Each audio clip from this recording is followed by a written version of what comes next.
Glad you chose to stop by the channel today. Just wanted to give you an opportunity to really become a part of this community here at the Coach Smook Network. We like to call ourselves the AAA family. The AAA stands for authenticity above all. We just want to give you an opportunity to become a part of this community because we're growing and we're doing something special here as a fan base, not just for Alabama, but the fan community as a whole. We're creating an environment where it's safe to be yourself, be authentic, and meet people who share the same passion you share, whether it's for the same team or not. You can do this by becoming a member of the AAA family. You simply start by just clicking the link provided to you by one of the moderators in the chat, or it'll be pinned to the top of the chat. Click that link, it'll bring you to my homepage. When you get to my homepage, make sure you hit the notification button and turn on all notifications. Understand that there are multiple ways to support the channel, and each level has its perks. You can go through and read each perk. As we continue to grow, new perks will be added to each level. One thing we would like to highlight that all AAA members are greatly appreciated. It does not go unnoticed that you have taken time and hard-earned money to support this channel. Once you join, YouTube is going to ask for some payment information, and make sure you monitor your subscription dates. Also, if you really want to get interactive with the community and find out what's going on, think about joining our Discord family. This is where you can get into all the fan talk of the community, and also there are networking opportunities. Please be mindful that there are rules and that we expect everyone to treat everyone with respect. Also, if you're looking to partner with Coach Smook Network or sponsor, please hit us up at coachsmooknetwork@gmail.com, and our staff will get back to you in a timely manner. I'm your boy, Coach Smook of the Coach Smook Network, and I thank you for supporting this channel.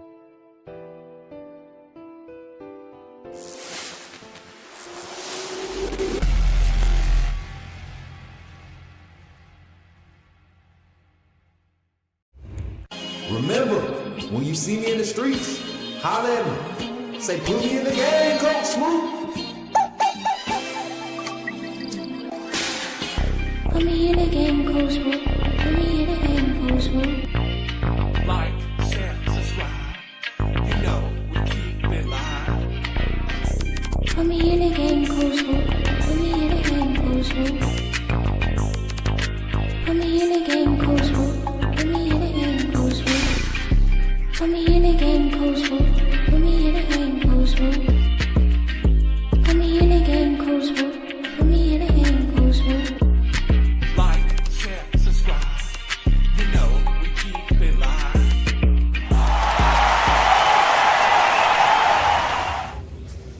Hi. Oh, y'all. Good.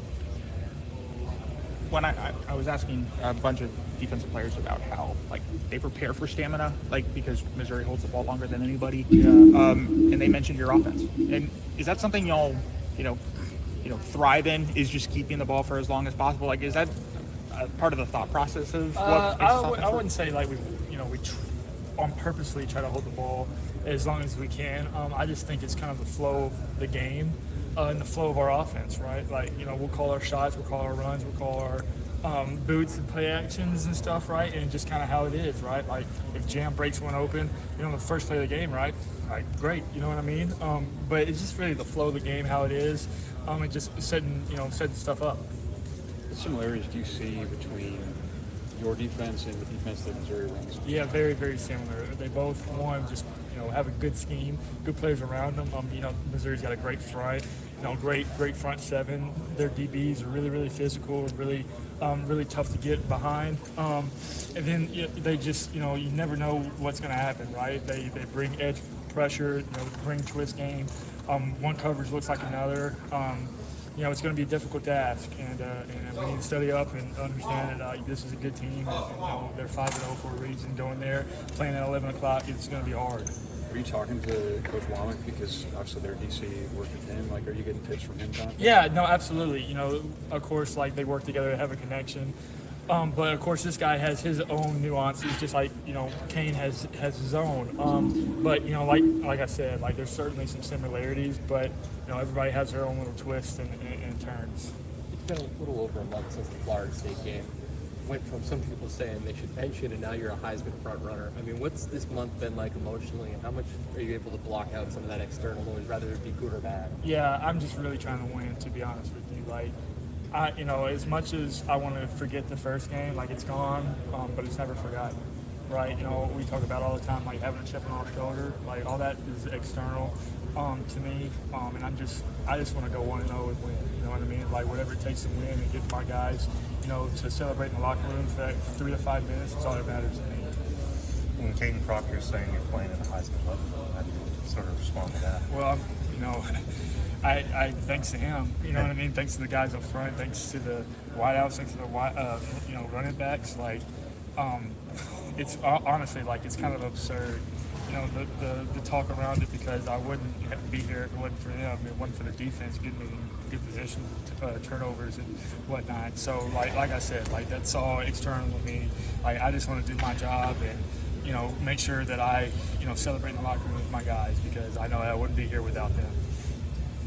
Is there a certain defensive player on Missouri that kind of stands out to you? Yeah, number 9, Zion Young, is really, really good. 8, Devon Wilson is really, really good. Those are 2 edge guys that are, very, very long, very physical, very fast. They're going to cause problems in the run game and the pass game, rushing upfield. Number 2, Torian Pride is a good player at DB. And their nickel, number 13, is very, very physical. Very, can cover. He can fit the box. They just all around a good defense, man. Like, very impressed with what they've done. And even, more impressive with their offense. It feels like there's a balance between trying to extend a play and make a hero sort of pass and just throwing it away and living the play another down. How do you feel like you've done in that sort of area, and how do you sort of think about that? Yeah, not great, to be honest with you. I thought last game that I tried to do way too much. Sometimes it got me, got me out of stuff, and then other times it got me in trouble, right? Like I said, I took 4 sacks. That's, unacceptable. Like, those sacks weren't on, the O-line, like they were on me, right? I didn't move in the pocket. I didn't get the ball out quick enough, and then on a boot play, in the red zone, right? Like I could have easily thrown it away, and I didn't. It's just stupid stuff like that I know better. And that I'm, learning each and every week to make sure it doesn't happen again, because, that's just really bad ball in general, to be honest with you. Like, I'm disappointed in myself that I let that happen, and I let my guys down, because I know how hard they work, and they make sure that, right, they want to be, to play at their high level, and I just can't do that. Ty, it seems like every week you see a different wrinkle of this offense. How much more of this offense game plan is to install as you progress throughout the season? Yeah, one, credit to the offensive staff, right? Like they always, understand, one, they want to take advantage of the defense, but 2, want to do what we do best, right? They want to get our, our skill involved. They want to use the run game a certain way. They want to use the play action game. And then 2, credit to our guys, right, understanding the scheme and executing it at a high level. Like, just the amount of time, thought, install, all the stuff that we put into, the hard work, so we can go into Saturday and be clean, crisp, and confident is. It's just a credit to everybody in the offensive room and the offense in general, right? Because a lot goes into this. We execute and have a high level, high IQ level, honestly, with our offense, because it's such a pro style offense, and not many guys can be able to do these guys do. So man, credit to everybody on the offensive side of the ball, and the offensive side of the ball makes the defense better because we can do so much. And so I'm just really, really proud of just how everybody's like just come from even the spring until now, right? It just is really, really impressive. Josh Cuevas doesn't probably get a lot of love. He's made a lot of great plays in the last couple of weeks. So.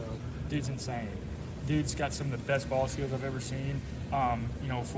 People say he's a smaller guy, but he puts his face mask in people like he's 6'7", like Caden Proctor. Like I'm glad he's on my team, to be honest with you, man. Like, we can use him in so many different ways, and then us asking him to do the stuff that he does, like, is incredible. Like, the fact that guy, it's came so far from a FCS school to Washington to here, and it's, playing at an All-American level. Like, that dude, he's my guy, man. Like, I thank him every day. He's like a safety blanket, you know what I mean? Not many tight ends can act like Travis Kelce and block like George Kittle, you know what I mean? So. Ty, it's 2 games now. Caden Proctor's been used as a skill player for a play. Do you guys have a name or nickname for that when he comes into that role or like that package? Yeah, Crispy. because he said his nickname was Krispy Kreme. So, crispy. Is that actually what it's called? Yeah, crispy. All the donuts he eats. Don't tell him I said that. No, we're not recording.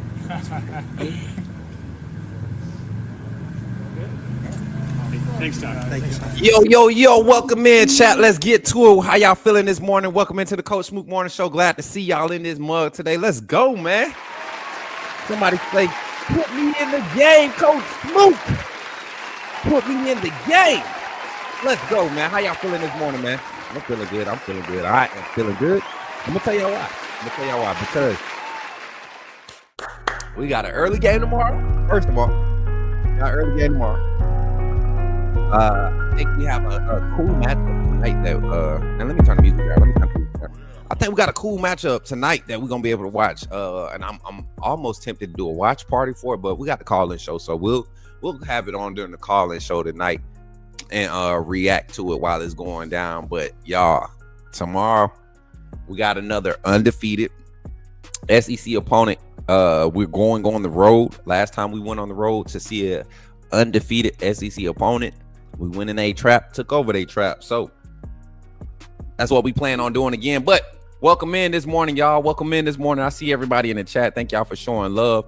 Zach, what's up, man? Good morning. Roll Tide to you, Tevin. Good morning. Roll Tide, my guy, Bubba J. How you feeling? Antoine, how y'all feeling? If you're running it up in the chat right now, if you're in the chat right now on YouTube, Facebook, Twitter, TikTok, Twitch, Kick, drop a comment right now. Let me know where you're watching me from.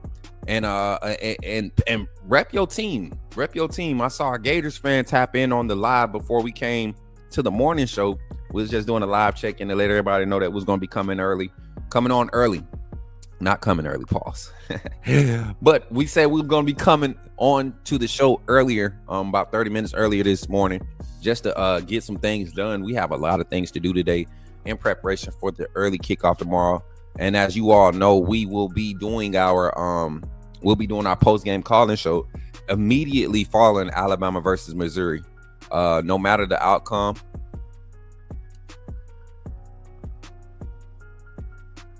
What's she looking at? Don, what you doing?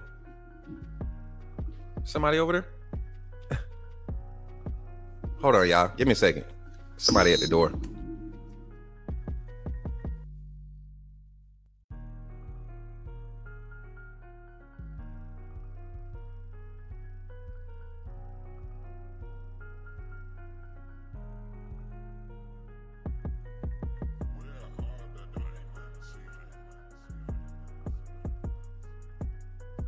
Nobody important. Anyways, they just was trying to. Nope, we ain't with it. But y'all, I appreciate y'all for tapping in once again. It's your boy Coach Smook here on the Coach Smook Network, which Coach Smook morning call-in show. Man, we talking Alabama, Missouri for the morning show. Don't forget to tap in tonight. We're going to be talking all the big games. I got 5 big games picked out for this weekend's lineup that I think are going to be marquee matchups that we're going to have some fun watching. And when I say have some fun watching, I think these are going and most of them are the SEC. Y'all know I love our SEC conference. I love the type of product that we put on the field week in and week out once we get into our gauntlet of the schedules that we have. And truth be told, man, not very many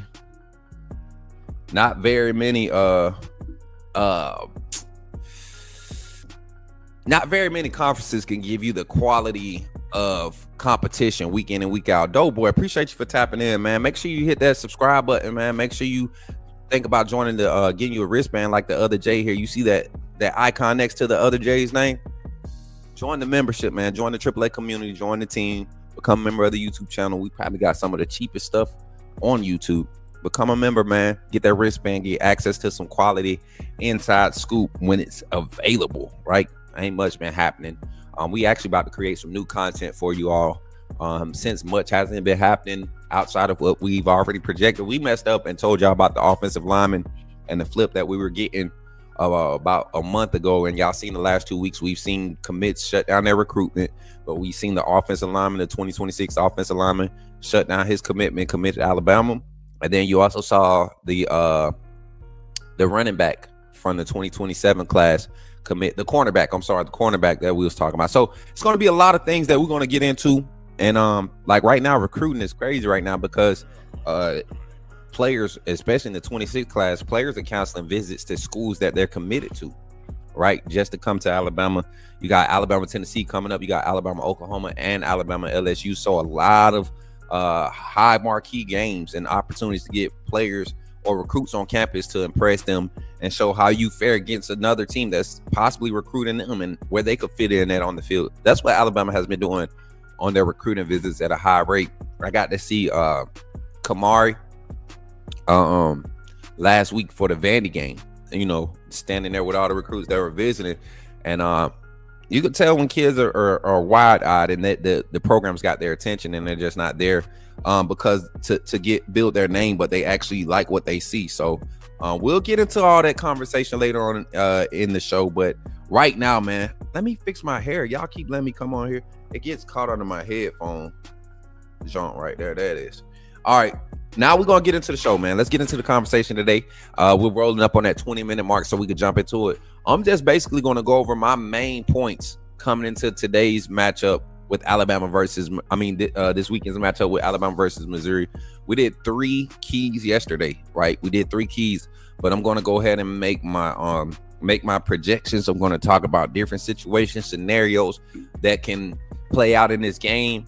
We'll talk about, basically, we'll just get into it about how this weekend's matchup could be one of the ones where this establishes identity for both teams. I think both teams have an opportunity to really establish their identity this game. And I'll point out 3 key factors for Alabama. You know, one from the coaching staff, one from the offense, and one from the defense, identity-wise, that they can establish. And then for Missouri as a whole, you know, I don't follow Missouri in depth. I just watched them, what they put out on the on the field, and then also what's done in their recruiting, the coaching philosophies. That's all we can base it off of when, you know, I speak on Missouri and what I've seen from them in recent history under Coach Eli Drinkwitz, who's been turning that program into a legit contender. If you haven't paid attention, they won 10 games, I believe, last year. Missouri won 10 games with all the injuries, or the year before last, I believe it was. Let me look at Missouri's record one time. I got to go check this out real quick. My dogs are gassy. I don't know what it is, man. It's been going on for about, you know what? I do know what it is. Let me stop lying.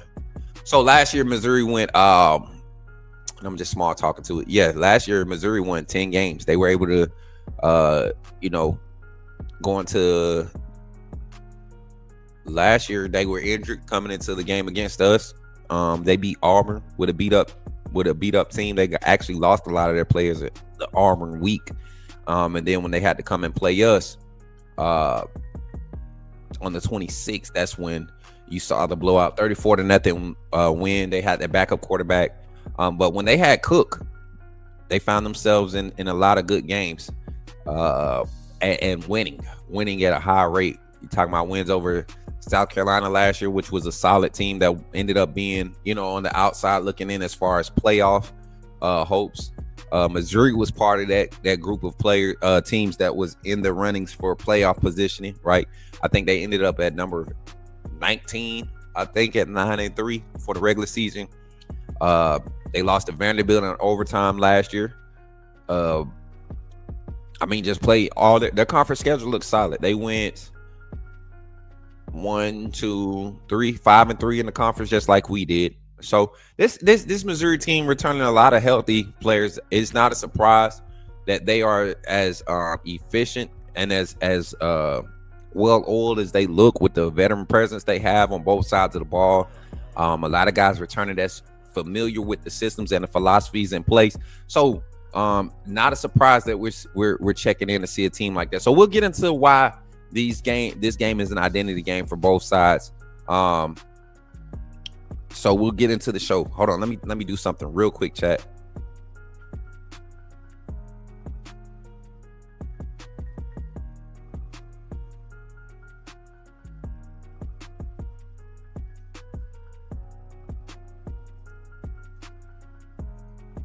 All right, chat. So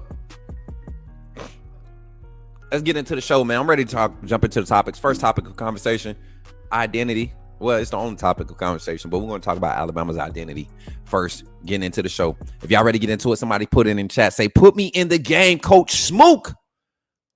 Let's go. Glad. You're talking about Jalen Milroe and the Pips, the perfect weak side linebacker, right? Put him next to the mic. Not going to take up a lot of time, but I want to say that I'm excited about what. Okay, forgive me, my brother. What's on your mind? Oh, I'm good. I'm just still sorry for all the other content creators now that we have this mega star back in our presence. Roll Tide. All right, Bama Nation, here we go. We're jumping into the conversation today. Listen, so today, we talking about pregame routines and talks and all of this. Today is kind of what we're doing. I'm just basically going to point out the identity crisis that we're having in college football right now, and to me, it's a good crisis, right? You cannot show up the same way every week and expect to win. You can't expect to win the same way every week if you're going to be an elite team. I think, and I truly believe this, and I'm gonna continue to say this. I truly believe we're in a day and age of college football where you have to be able to win multiple ways. You can't be like Coach Saban's Alabama national teams was, where majority of those teams, minus the 2020 team, and I'm talking about teams that actually won the national championship, truly depended on the identity of their defense, right? To set the tone each game, to impose themselves, and to create multiple opportunities for your offense to be explosive. We didn't see a more so balanced, productive defense or team until Lane Kiffin came in and phased in a new wave of offense. And even after that, you didn't see us like win national championships. We were playing in them, year in and every other year in and year out. But we weren't necessarily winning those once college football started to catch up and pass up the style of play that Alabama was utilizing. So the fact that Alabama was able to stay relevant, and other teams, not just Alabama, but Alabama was the team that was thriving with a consistent system, very few adjustments being made. And then to the point where the offense had to change because the defense was starting to get caught up with. You started seeing us get into games where shootouts were a struggle for us. Right now, you kind of, when the defense is struggling, you kind of sit back and you're prepared for the shootout and hoping that the defense can get you those one or two stops in the game that have helped us overcome a lot of those big offensive matchups. So right, this game this week, and not just for Alabama or Missouri, you're talking about week 7, game 6 for most teams, right? Game 6, game 7. I have a firm belief that you get 4 games to kind of fill your team out. That's why I think we saw the type of rotation we saw before Alabama and Georgia game. You saw guys getting rotated every other play, it seemed like, trying to see who would be ready for the moment and be able to create produce in those spur of the moment calls. Okay, go Simmons, go get Keenan. Lee, go get Jackson. Lee, go get Brown. Like all these freshmen being thrown into it in the heat. The Kai Hill Green transfers getting thrown into the fire because of what they can bring to the team. As far as veteran presence, just need to learn a few things in live action. I think that's what's happening with Alabama, and you're in a good spot when you're like that. Now, with Alabama, we want to talk about their identity. Let's talk about Alabama's identity. What does this game mean for Alabama's identity? We know that the offensive philosophy, this is a vertical passing / zone run scheme type of offense, meaning everything that we do, we want to have movement, pre-snap movement. You want to be able to change your looks up without changing personnel. You want to always give off the look that any play can be a pass or any play can be a run. It's not necessarily RPO. It's not necessarily play action based, but every play, because of the pre-snap alignment, pre-snap motion, has the potential to break off into a pass play or passing concept. So initially, within the first 10 to 12 snaps offensively, Alabama's offense is trying to figure out how you're going to line up against certain looks. No matter what the play call is, how are you just going to line up? And based off that, that's how you start to really execute a game plan. Not saying you just lining up, running plays, and all right, we ain't get that one. No, you're lining up to attack and be efficient and produce, but you're also trying to collect data or collect data to see how these teams are playing these looks pre-snap. That's the offensive side. Alabama's defense, physicality has to be a at the forefront. I think physicality is here, right? And then effort is right here, right now for this team.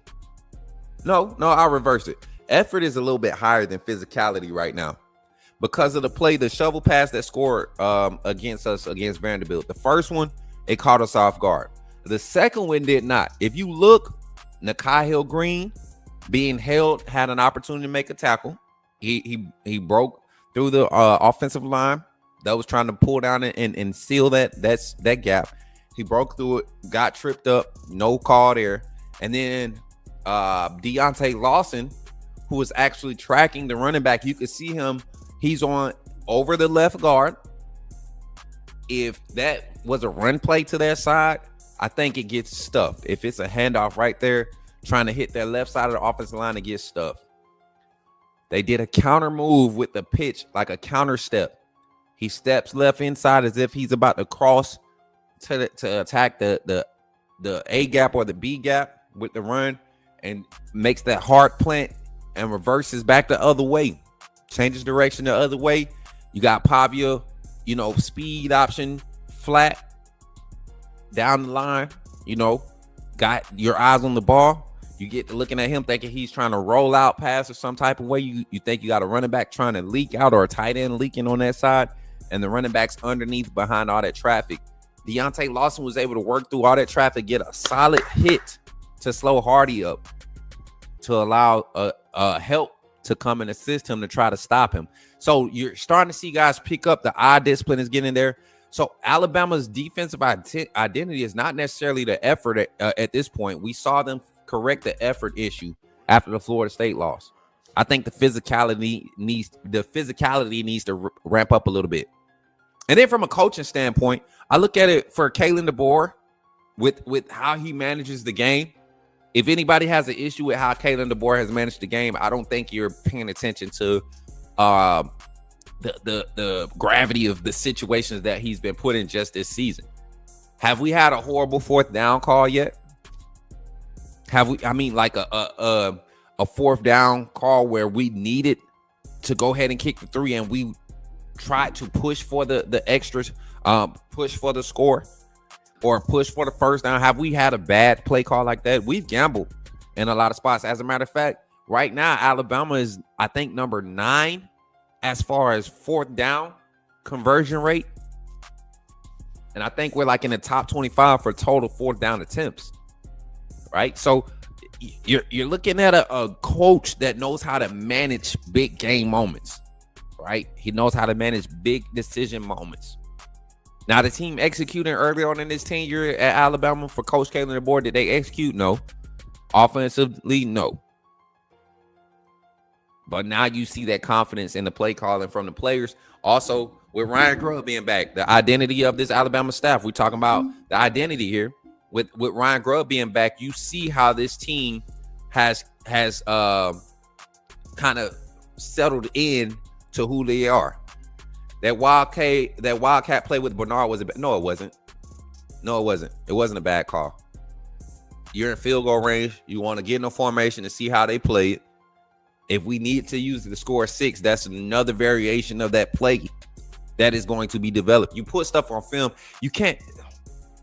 It wasn't a bad play call. It was a great play call to me. Makes the defense moves. And if you get better execution, right? You see Bernard maybe gain 3 to 6 yards off of that. He was hesitant in his run. He had a lane. He was one-on-one with a DB. DB made a great tackle. He breaks that tackle. That's 6+ yards easily. So I don't think it was a bad call. But you start to see the comfortability in these play calls. Players are starting to want to execute the way it's supposed to be ran, and that's why you see one turnover in one interception in 5 games. How many fumbles does Alabama have? I haven't even looked at that. I think we're number 2 or number 3 in turnover margin right now. Number 2 or number 3 in turnover margin. So it's a lot of people. It's a lot of things that people say about Alabama's squad, right? As if we have so many problems because we've given up, the 19th in the nation. We're 19th as far as how many explosive plays. That's not good. When you're in the top 25 of that category, how many explosive plays you're giving up? We might be in that category, but we're also in the category as far as yards, the top 25, top 50, as far as yards per carry average against our defense. With a lot of teams being, tied at 20 and 19 and 14, like different teams tied at those numbers. But yeah, it was definitely a bad call. It was telegraphed. They all knew Bernard was getting the ball. Grubb got too cute. Less is more sometimes.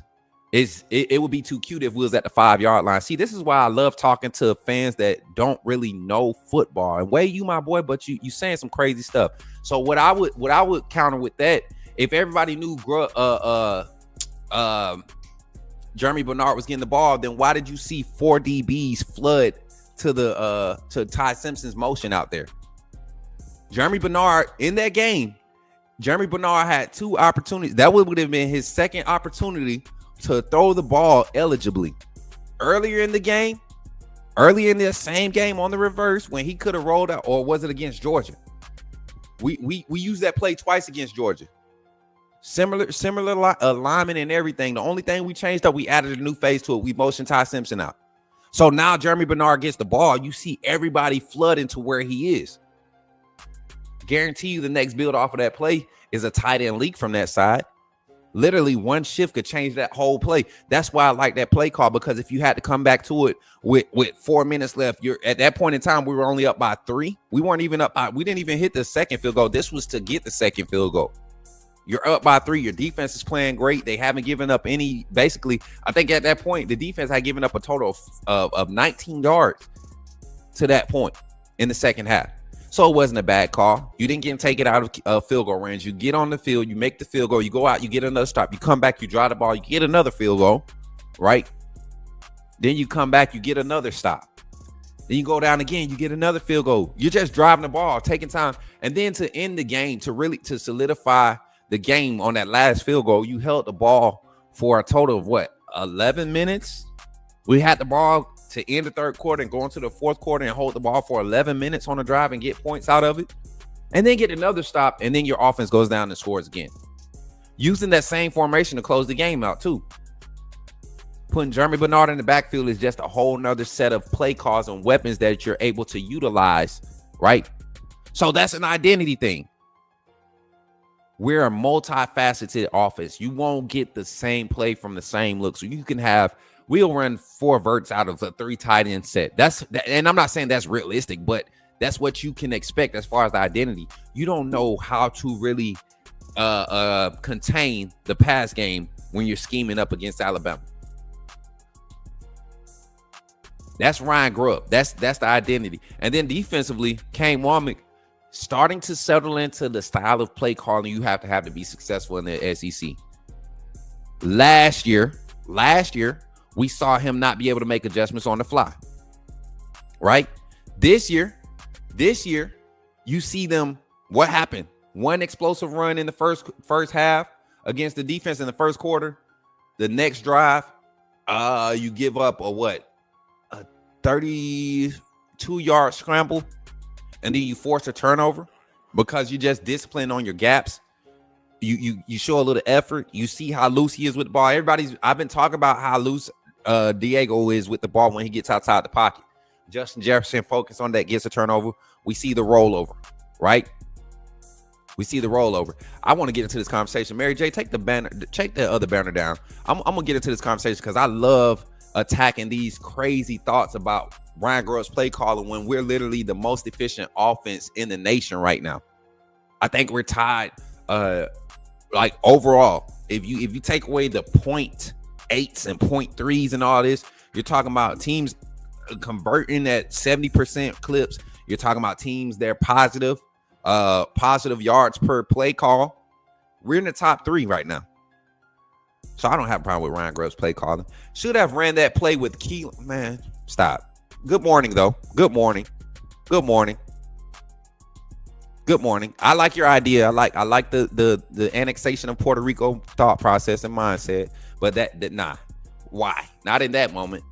Not in that moment. He said, yeah, because you wouldn't know. That's why you won't ever call plays. Grubb is in his bag, guys. These play dividends later on in the season. They don't understand that. They think every time you get in a gadget look or something that it's supposed to go for a home run or it's supposed to be the end all be all how that play works, right? Nah, that's not how it works. This is when our defense turned a corner last year. Facts. You're talking about game 6, game 7. They kind of just flipped on a switch. I will say this season, I felt like the switch was turned on against Wisconsin.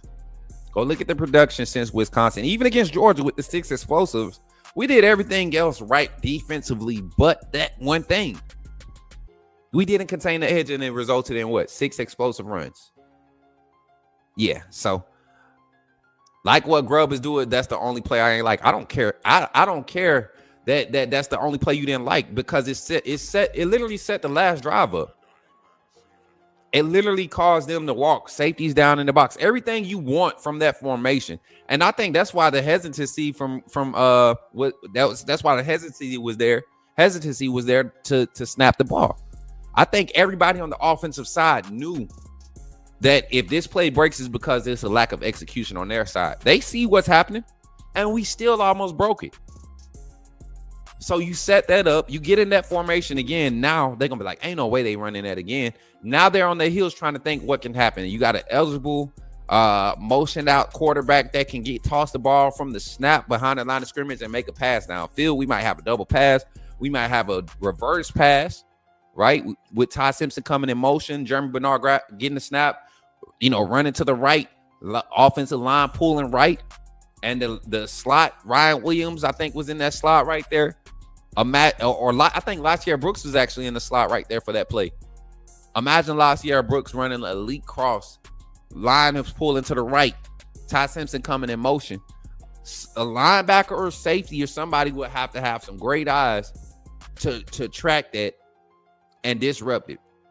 Safety in the backfield, he was already walked up under 12 yards. Like that play has so many things you can do off of it. I love the play call because you put it on film before. You put it on film, one, during your bye week for your next week's opponent. That's just watching your game like a hawk while you're playing live. So now what you did against Georgia that could give their offense problems, and we saw a lot in the passing game. Alabama's passing game going to give everybody problems. You're focused on that, but now you see Jam Miller's back running with some intensity, and now we're putting Jeremy Bernard in the backfield with motion, Ty Simpson and out. We got Caden Proctor getting handoffs. I'm just saying I like it.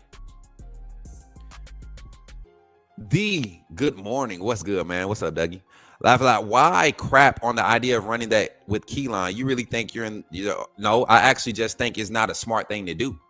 Why are you in your feelings? Because I don't agree with your idea. You too emotional these days, King. You need to take a break from my channel. I think you done got too soft to come around here. Straight up. It wouldn't hurt my feelings. I'm just being honest. A lot of y'all come in with these ideas. That's why I like debating with Wade. He has his thought process, and then Saturday night after we win, and he's proven wrong 10 times out of 10, he come back. Man, you was right. Cause I just watched the game. I really just study the game, King Dennis. I just study the game. And I don't understand why I would bring Keelan Russell in when we've literally seen the efficiency of the offense. Gadget plays. Jeremy Bernard is well capable. You bring another quarterback in.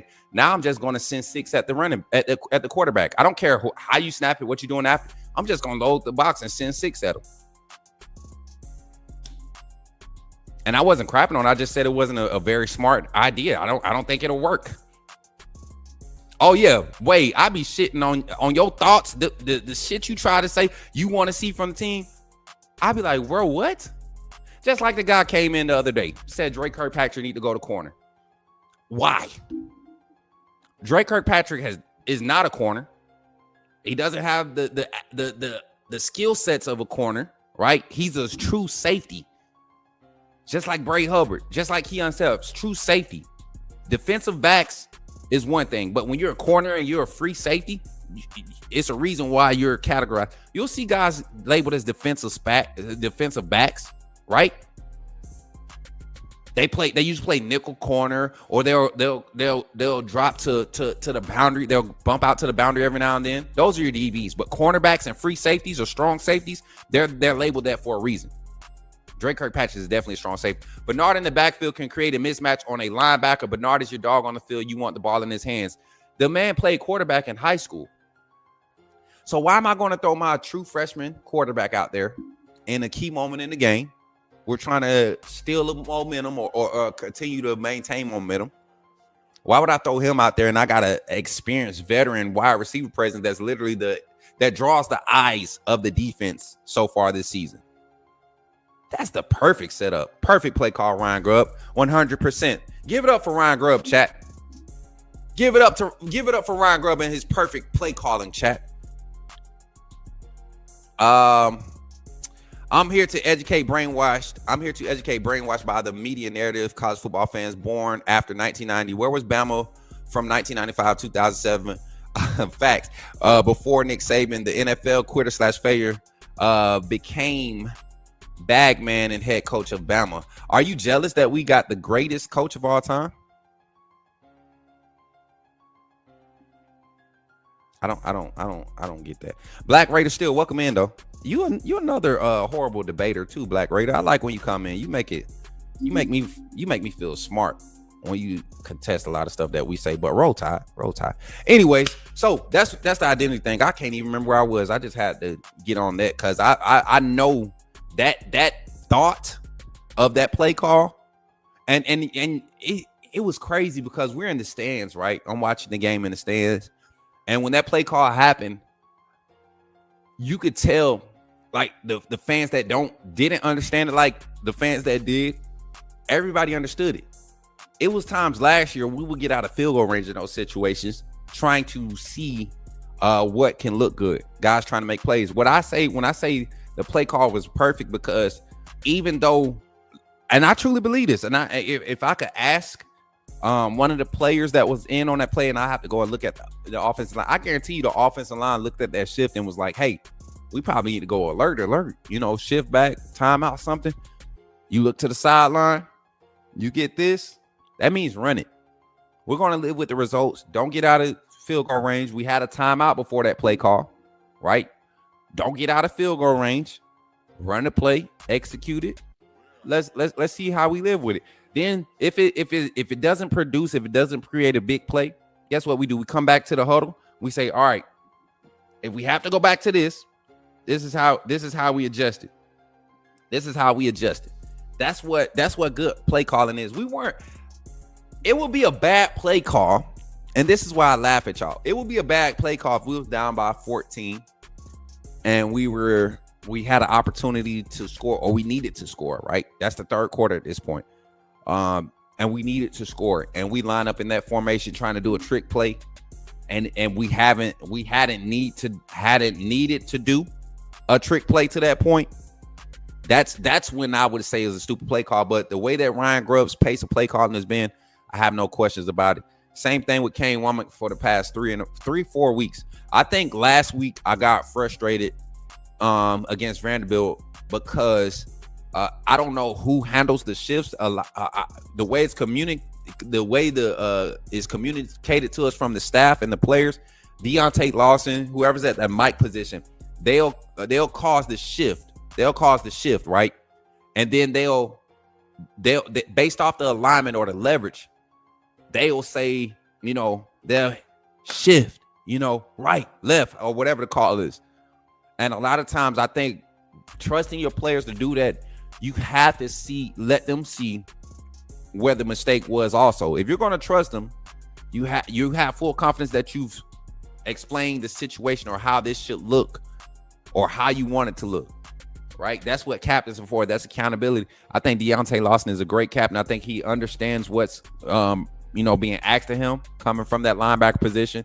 You saw him floating around a lot. If you go back and look at Kane Womack's defense at South Alabama, Henry, their linebacker, I think he was number 4 or number 8. Coach Womack used him the same way. Coach Womack used the same way. And when he came to Alabama as the coordinator, when he got hired, that's why I believe it was a big push to try to get him to come to Bama, to be beside a guy like Deontay Lawson. So you had that much more experience in the middle of the defense. So a guy that was learning it and was very smart, high IQ, that can pick it up fast. You had somebody that knew it already. Not as athletic, not as effective or as explosive, but could be serviceable.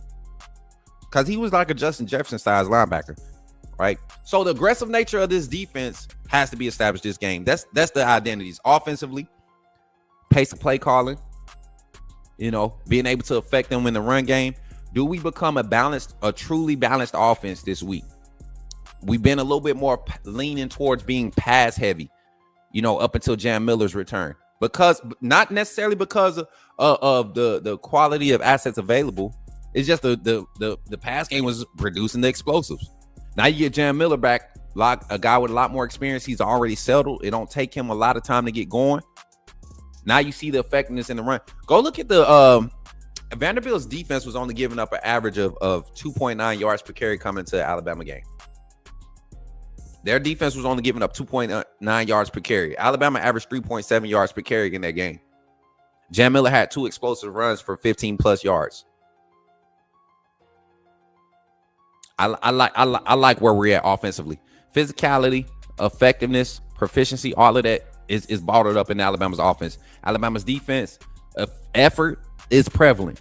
There's no lack of effort anymore.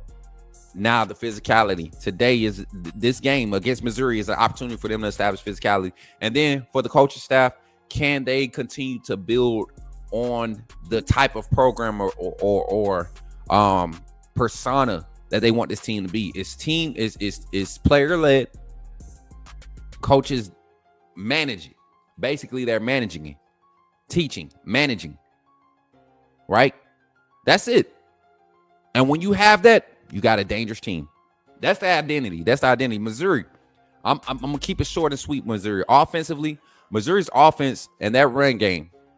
Are they going to be able to establish themselves as a physical run team for real? This is their second SEC opponent. And I think this is their third Power 5 matchup or Power 4 matchup. I think this is the third Power 4 matchup. Let me get to this. Hold on. This is the third Power 4 matchup for Missouri. They haven't played. Their strength of schedule right now is like number 81 in the country. Central Arkansas, Louisiana, Lafayette, UMass with 3 of their opponents. South Carolina and Kansas are the only 2 opponents that they've played that are Power 4, part of the major conferences. And both of these teams were able to jump out to a crazy, offensively, they had crazy quality production. Missouri actually gave up 21 points to Kansas in the first quarter, chat. 21 points in the first quarter. And then Kansas offense just went to crap from there. They got away from the run game. And this was at home. This was at home, chat. This was at home. So for everybody that's so bought in on this Missouri defense and how good they are, they have an identity crisis. They are a physical run team. They're going to try to run it, but who have they ran it against?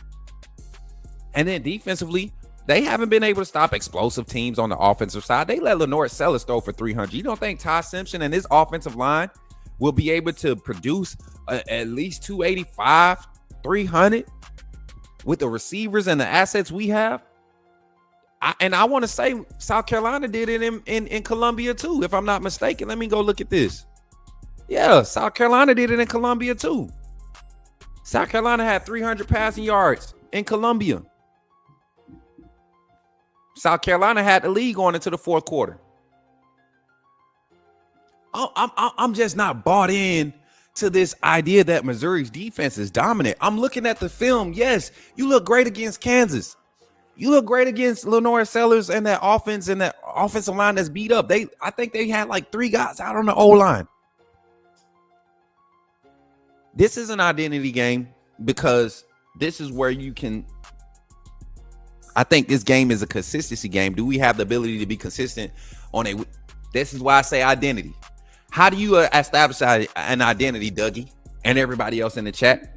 You have to be consistent in what you produce, your appearance, how you approach things, right? That's what your identity is. When you're able to show up week in and week out, right, and beat teams like Alabama is doing, right, multiple ways. We can do it on the ground right now. We've seen that. We did it against Georgia. We were effective on the ground. I feel like if we had to get on the ground and beat Georgia that game because of how close it was, we were able to do it. We held the time of possession from them because we was able to run the ball.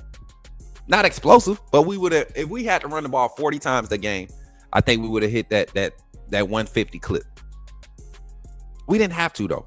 We did whatever we wanted. We saw success in each phase of our offense, right? Run, pass, right? And then I would say this too.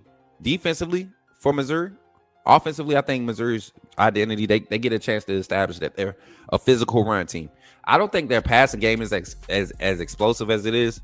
I look at the teams that they went against, the secondaries. Central Arkansas, Bo Billish, he didn't play a great game that first game. First start. We give you that one. But even against Kansas, man, he didn't like light it up or anything. Even against Kansas, he didn't light it up. Yeah, he threw for 300 yards, but that Kansas secondary was crazy, but like trash. 30 for 39, 3 TDs. He had a good game, but come on. You didn't start fast. That came all in the second half, brother. That came all in the second half. And then again, like I said, just starting slow against teams like UL Monroe. Yeah, you won 52-10, but your run game did most of that. You talking about 250 yards by one back on 22 carries. That's not saying anything about your pass game. You threw an interception in that game, brother. You threw an interception in that game against UL, and Ty's first interception came from a Vanderbilt team, right? His first interception came to a Vanderbilt team. Look at the South Carolina game, same thing. Bro, Bo Pavili is not throwing, he's not passing the ball like, yes, he's efficient, right? But he's also throwing interceptions. He's also, dunking, nickel and diming. No, not really an explosive pass game. Alabama's pass defense is A1 right now. Alabama's pass defense is A1. So they're going to have to be able to establish this game where their bread and butter is, and that's in the run game. On the defensive side, are they really a legit defense, chat? Are they really a legit defense? Have yet to face a top 50 offense. Hell, the highest ranked offense that they faced is 82 in Kansas.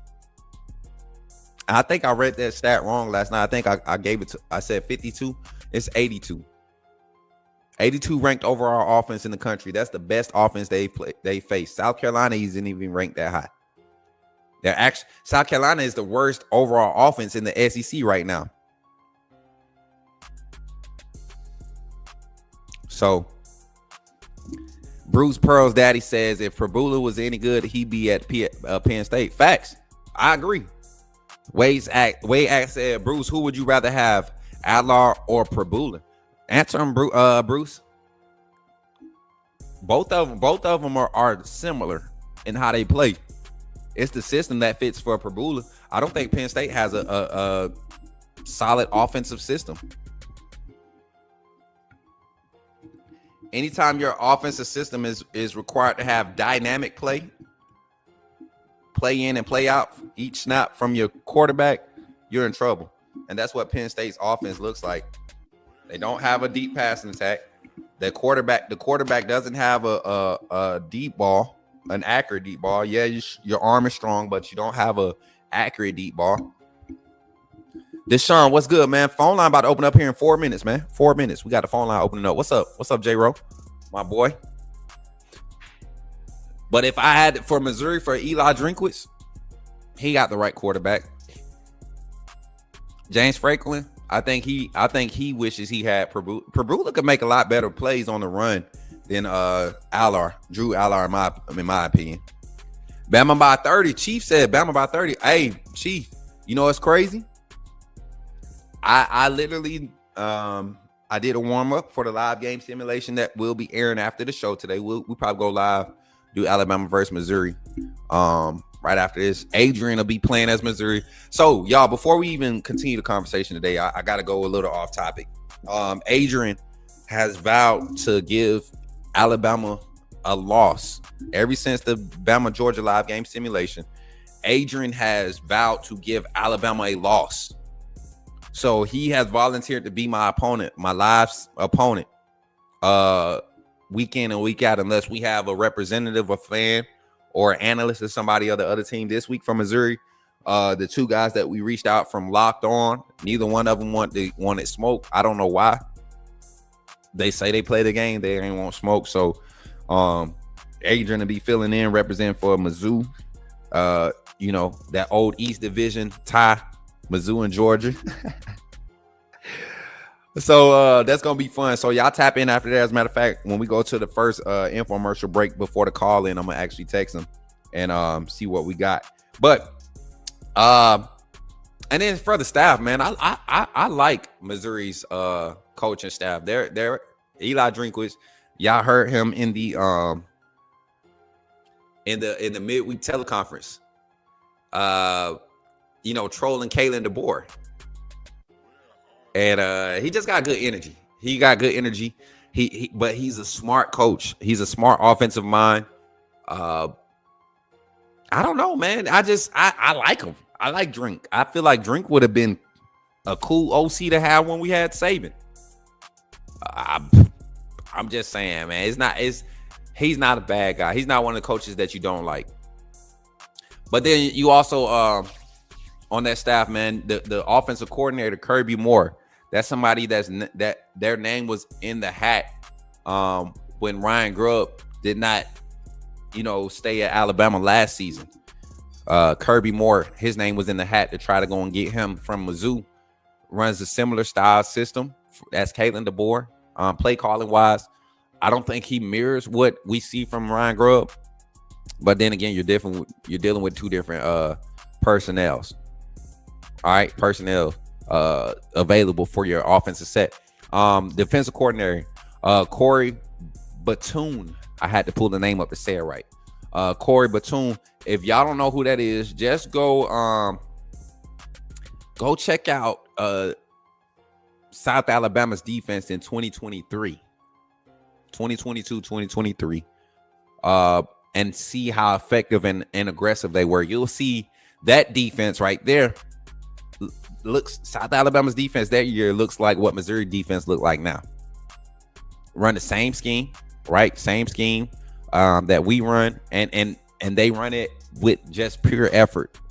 The defense moves as a unit. They flow on run fits and all of that.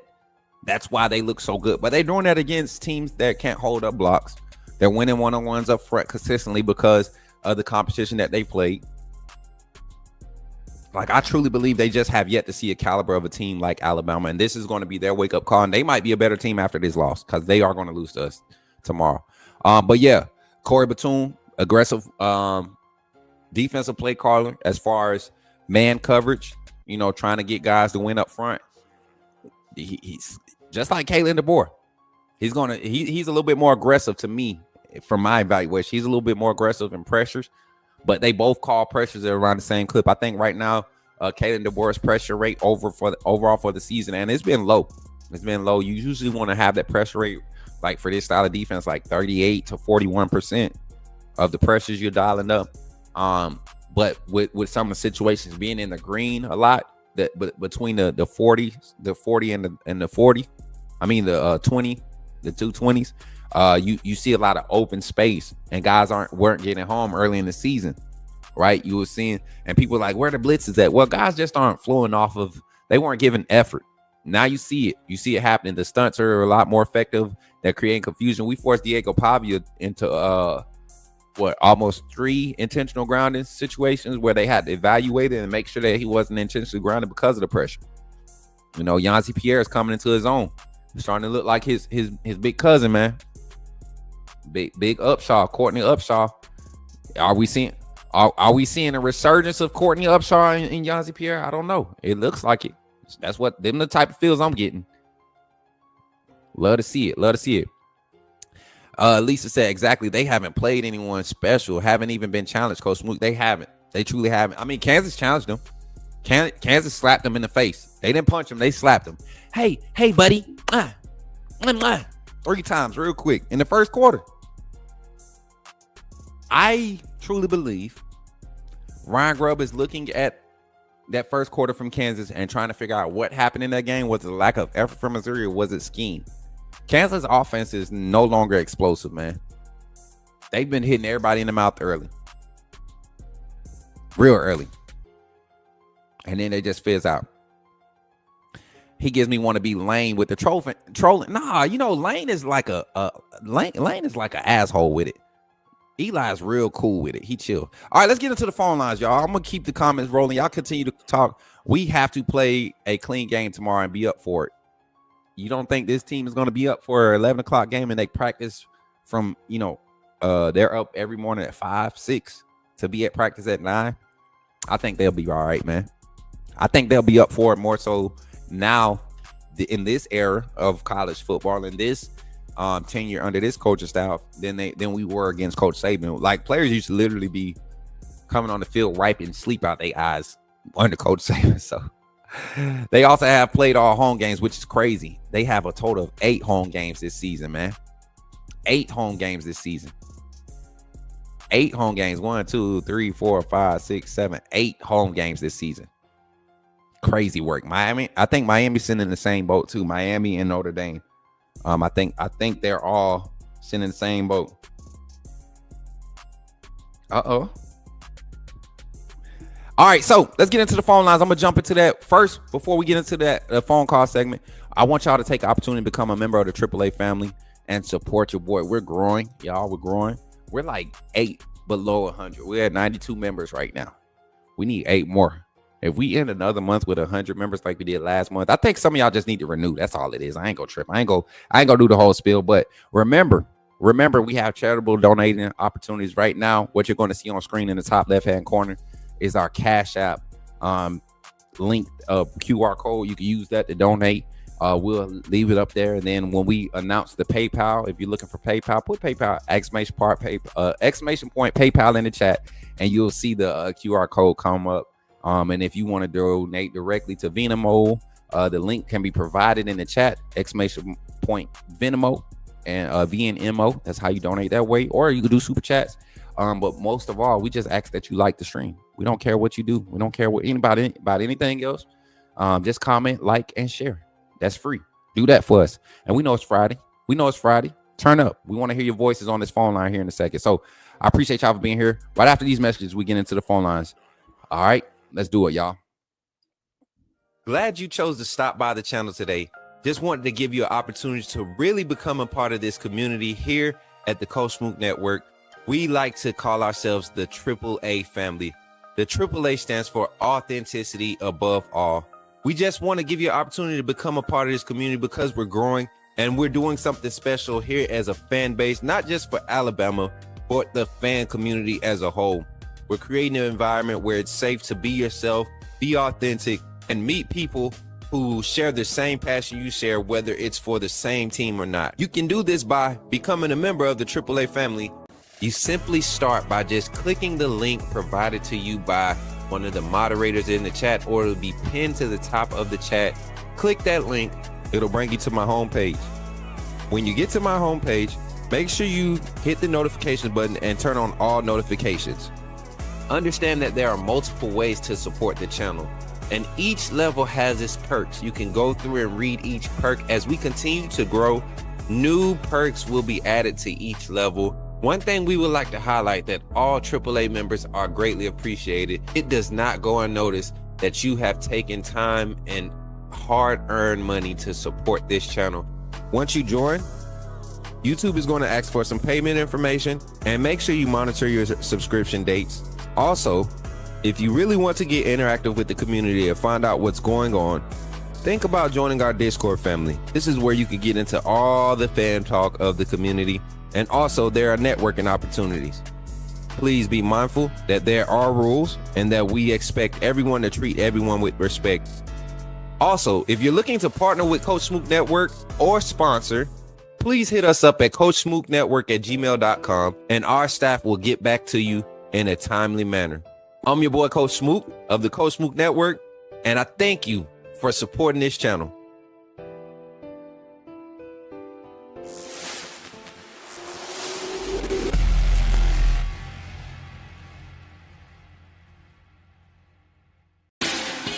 Put me in a game, Coach Smook. Put me in a game, Coach Smook. Like, share, subscribe. You know we keep it live. Put me in a game, Coach Smook. Put me in a game, Coach Smook. Put me in a game, Coach Smook. Put me in a game, Coach Smook. Put me in a game, Coach Smook. Put me in a game, Coach Smook. Put me in a game, Coach Smook. Put me in a game, Coach Smook. Like, share, subscribe. You know we keep it live.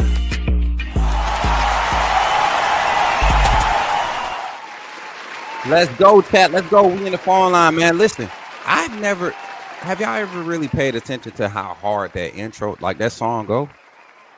Like that, man, my daughter, she killed this. Hold up. We got to play it one time, chat. My daughter killed this. My daughter killed it. Come on, y'all. Got our first call on the line. Can't play it. Phone line open.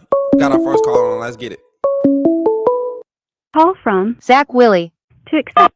Yo, Zach, what's up, man? You in the gang? Talk to me, man. What's good, Coach Smook and my AAA family? How are y'all today? Man, I'm good. Zach, how about yourself, buddy? I'm doing good, my guy. Man, listen, Zach, But I appreciate your efforts on the Fairweather fandom containment efforts that you're putting in to protect the fan base on these other channels. I watched it, man. I watched it last night, a little bit of it at the beginning, and I saw you going in. I saw you going in on I saw you go not necessarily going in. I saw you just kind of like standing on business, man. I saw you standing on business, Zach, and that's how you're supposed to do as a Bama fan. Don't get into all this hoopla about Missouri so great and all this other crap. I heard it, man. I heard it. This team's gonna I heard it, Zach. So keep doing what you're doing, man. Y'all gave it up for Zach.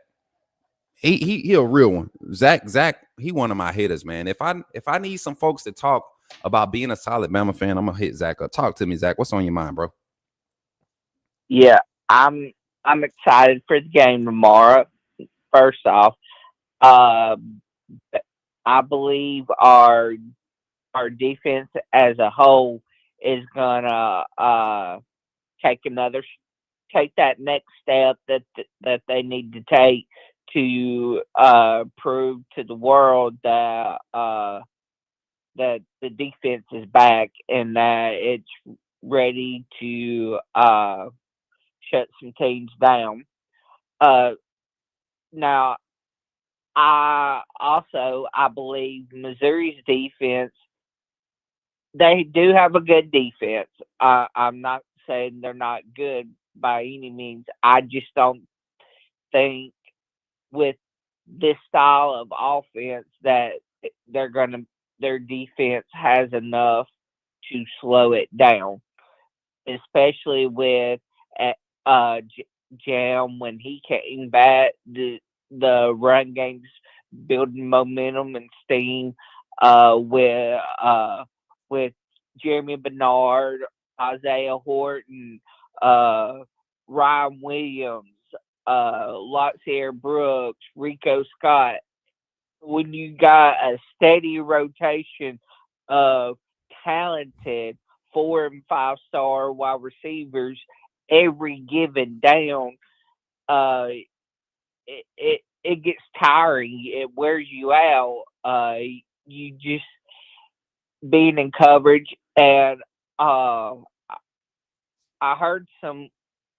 You might have said it. I can't remember who said it, but Ty when he has 3 seconds in the pocket, he has what 91. 91%. You know I said that, Zach, with my nerdy ass. You know I went and looked that up because everybody was talking about Ty wasn't getting time and all this stuff, and I'm like, man, go look at how much time went off the play clock when he took 3 of those 4 sacks. The only one sack that wasn't on Ty was the first play that Wilk informed me was at right guard. We was backed up on our goal. They sacked us, and we ended up being close to our goal line. And the turnover downs was when Ty had Isaiah Horton on the crosser. And this is against Vanderbilt.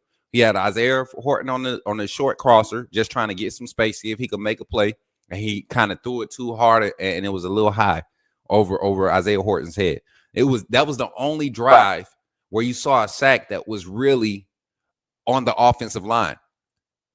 2 sacks came on the 2-minute drive to close out the first half. I don't even think people remember that because it was such an explosive drive. I think you ran 7 plays. 2 of those plays were sacks, and then you had the last sack in the game was when we had the play action rollout play, and Jeremy Bernard tried to block the free rusher, and Ty extended the play. He made the first guy miss and had time to pat the ball 3 times before taking that sack. So I don't think that's the offensive line issue, but this offensive line has provided him this time. And he said in his interview, we watched it this morning, without the offensive line, we don't see this offense be nowhere near what it is. Exactly. And going back to the play where Jerm took the snap, yeah, he hesitated, but also if you go back and you pay attention to the DB that tackled him, the DB that tackled him got blocked into him to get the tackle and cause it a loss. See, Zach, you know it doesn't, and that's why when Wade and whoever, I think it was King Family React, came in and said they didn't like the play call, or Wade said he didn't like the play call, but King Family was like, you should have did it with Keelan. No, it wasn't supposed to be a double pass. Look, I wouldn't want Keelan out there running that, right? That was designed to really see the reaction of the defense. And honestly, I don't think you run that play unless you're really trying to set something else up. I truly believe on that 4th and or the 3rd and 7, right? I think if they would have gained 5 yards on that play, they're going for it on 4th down. Fact. Chief said that should have been Brooks in the direct snap. Hey, you know what, Chief? For that idea, I'll give you some for that one. I agree with that one. I agree with that one. That's to me, because you're keeping the theme of being multifaceted with your personnel, right? If I throw a quarterback out there, I know it is more than likely going to be a double pass coming. Keelan Russell is not an option quarterback. As a defensive coordinator, I'm not looking for him to run. And if he does, he's not an explosive runner, right? Square business. Right. I said that square business, and you saw Ty Simpson kind of try to do one when he scrambled out one time. He has it in his bag. I said that square business said in the chat, Zach, he said, can we add the shovel pass to our offensive playbook? And if you go back and watch Louisiana Monroe, we did do it. We did. Dang. That little pass to Germ that he scored on. We did. Yo, Zach, I just gave you a siren, bro. Where is who said that? Square Biz. You heard Zach? Think about it. If you go back and rewatch the ULM game, that was a version of the shovel pass. We just didn't run it interior. We didn't run it like a counter. Look, now that play call designed by Kirby Moore, I mean, Jesus Christ. I don't care who you are, a counter step shovel pass. Yeah. That's like thinking outside the box. Like you're talking about, and this wasn't like just a half-ass counter step, Zach, where he kind of just showed, like just went through the motion. He took an extra full step towards the line of scrimmage and then was able to bend back underneath all of that. That shows you that was good protection by the O-line. But we still had a chance to stop that scoring shovel pass. The first one, Yanzi Pierre was in position. He keyed to the quarterback like he was supposed to. You didn't have anybody feeling. I think that should have been maybe the Mike linebacker or the safety overhang, Husky or Rover, whichever the alignment how it looked. The Husky should have been able to support that, how Yanzi Pierre played that. But they had a bubble route on the outside. So he could have Right. went to the bubble on that shovel pass read, and he could have went to the shovel. So your DB had to play honest over the slot, and then the safety, he had to play honest over top and run support on the interior. So it's kind of a hard thing to diagnose. I think Alabama adjusted to it very well on the second time. You literally had them stopped at the goal line. If Deontay Lawson wraps up, it's a good stop because you had help. He just tried to run him over and made solid contact, just couldn't wrap up and finish the play. So yeah, man. Right. Good call though, Zach. I totally forgot about that. And before we continue the conversation with Zach on the line, y'all give it up for Zach. We had 24 likes on the stream. Let's get up to 25. This will be I can't remember what number. Dang, I had it in my head. I'm gonna look at it while Zach talking, but this will be another stream with another 25 like goal being reached. And y'all continue to help the algorithm, man. Y'all continue to help the algorithm. Go ahead, Zach. Talk to me, man. What's on your mind? Keep going. Yes. And I mean, we have seen this team get better and better. And yes, going back to Lawson, I have seen Lawson play better this year than last year, but I still don't think he's a top 20 draft pick or whatever they was predicting him to be. But Zach, you serious?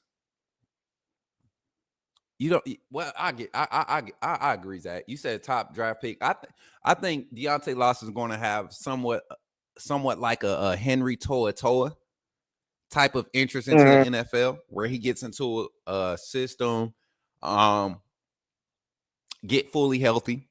We know the NFL is nowhere near as physical as the college level is anymore. So guys like Lawson, they thrive at that next level, man. Micah Parsons. That's what I get from Lawson. He's that type of hybrid linebacker, not necessarily pass rushing, but just a smaller frame guy, lateral quickness, good hands, good hand-eye coordination, good ball skills when he has the ball in his hands, can make plays in the pass defense and coverage. So I think you probably right. He's not going to be a first round pick, but he will get drafted and be a solid linebacker on somebody's roster at the next level. Right. And another player that has impressed me this year on the defensive side of the ball is LT Overton, because last year he had games where he had trouble. He would get in the backfield, but he would have trouble making tackles. And who was the guy that got the big fourth down stop against Georgia to seal that game for us? Because with that fourth down stop, that was the stake in the heart that we needed to be able to slow down Georgia's defense and stifle any kind of momentum that they had in that game. 100%. And so I'm very proud of him. I'm even proud of Caden Proctor for stepping up and showing us and continuing to improve and get better. Are there things he still needs to work on? Absolutely. You continue to improve your craft, day in and day out. Yep. But overall, he has played a lot better this year, and I'm proud of it. 100%. And I'm going to say this. It needs to be said. Ty Simpson has impressed me this year. I knew Ty could do it. It was, as we have discussed in the past, I didn't know if he was ever going to be able to get over the mental hump. And he has proven to me this year that he has been able to do that. And Florida State was a bad game. But since then, he has continued to improve, and right now shown the world that he is, if not the best quarterback, one of the best quarterbacks in all of college football. And I mean, there's one or two that I could see that you could debate and have an actual debate on, but overall, I believe with the schedule we have by the end of the season, Ty will have earned the title as as the best quarterback in college football. Facts. And Facts. with the skill sets he has around him, and Missouri, and with this Missouri game, he's just going to have another big game, I believe. And I honestly believe if he goes out and performs at a high level, I mean, he could have 300 to 350 passing yards, 25 to 50 rushing yards, which would be a solid game for him. Not Facts. not an elite game, but a solid game, which that's all we ask from him is for him to do his thing and take what the defense gives him, and that's what he does. Right. So coming into this game, Zach, give me your thoughts on as far as the as a matter of fact, go ahead and do your score prediction, your MVPs and all that stuff. Score prediction. I got it. Bama 35, Missouri 17. 35, Missouri 17. Yes. Okay. All right. Well, who your MVP? Offensive MVP. Offensive MVP. I'm gonna go with Jam Miller. My defensive MVP. I'm gonna have to go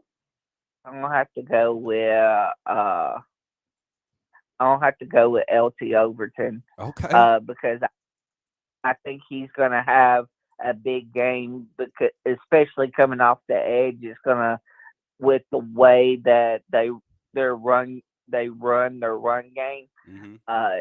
It'll set up some moments for him to have some big plays in the backfield. Okay. I like that. All right, Zach, final thoughts before you get off the phone line, man. You got a minute. Go ahead. Spit your talk. Talk your talk, brother.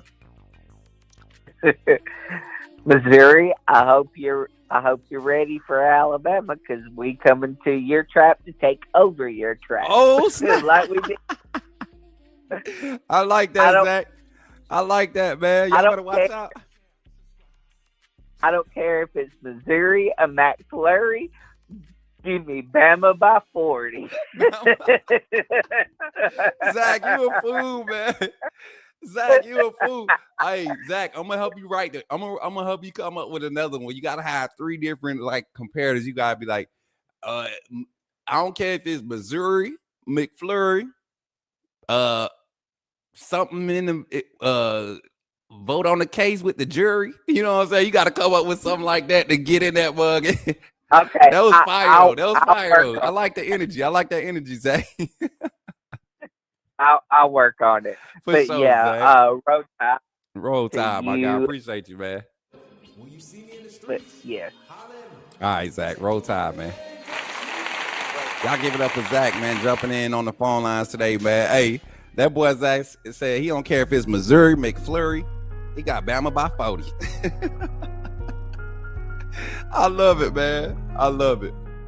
And that's what I mean, y'all. When we call in, that's the point of having these conversations, having some fun, getting on the phone lines. So if y'all are getting these automated messages, I hope y'all not getting spammed with these messages, because I hit the button I'm trying to delete them. I'm trying to delete them before they get out, because y'all gonna get 4 messages from the call-in line if you were on that list. If you emailed and sent your name in, or you text asking to be on the list. I think I got one more. I got one more. I got to delete it.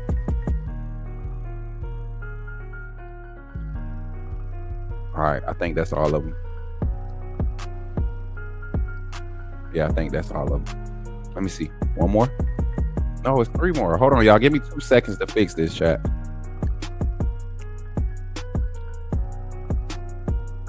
Can't have this type of atrocity. Folks be texting the phone line later on, thinking they got a shawty waiting on them or something. I don't know, man.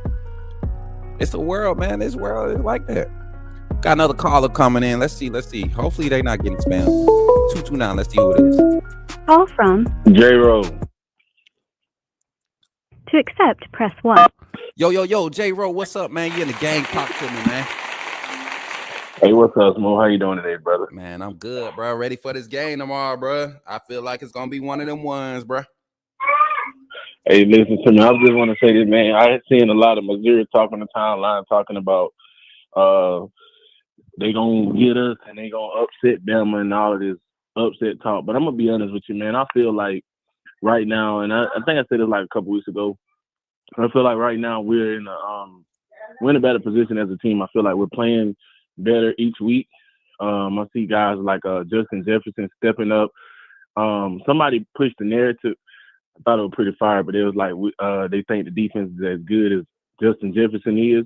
When he's playing lights out, it's like everything else is clicking. Yeah. I don't know if that's a true statement or not, but dude was balling the Vandy game. I'm talking about like it was like he studied film and he knew exactly where to be. He was flying there. He wasn't kind of hesitant on his toes.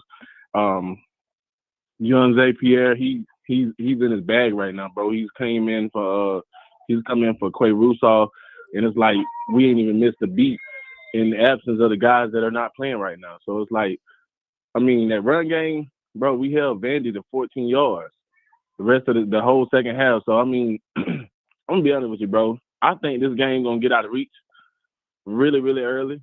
I believe in Ty Simpson. I think that, he knows what he needs to work on as far as, a couple times in that Vandy game, he held the ball too long. And he got to help the offensive line out, man. They blocking their butts off. So, man, I just like where we are right now. And I like Bama by a lot, man. You feel me? Like probably like a game like it was last year, 35-0. I really believe that's gonna be one of them type of games again, man. Like that run, because that's Vandy. I mean, not Vandy, but Mizzou. Their offense thrives off that run game, so we can start the run game. I think we'll be able to, dominate them. Yeah, and like I think they have an efficient passing offense, but I don't think it's efficient against a solid pass rush. And we saw South Carolina without their top linebacker being effective in the pass rush. We saw South Carolina give Missouri some problems in that game. And I think we have a more, I think overall, talent-wise and what's available as far as our defensive line and depth of rotation at the linebacker level, I mean, at the D-line level, and then what the quality of play that we've been getting from our linebackers since the Georgia game, right? Georgia game, talking about physical team in Georgia and Vanderbilt. I think you're seeing some quality production from this D-line.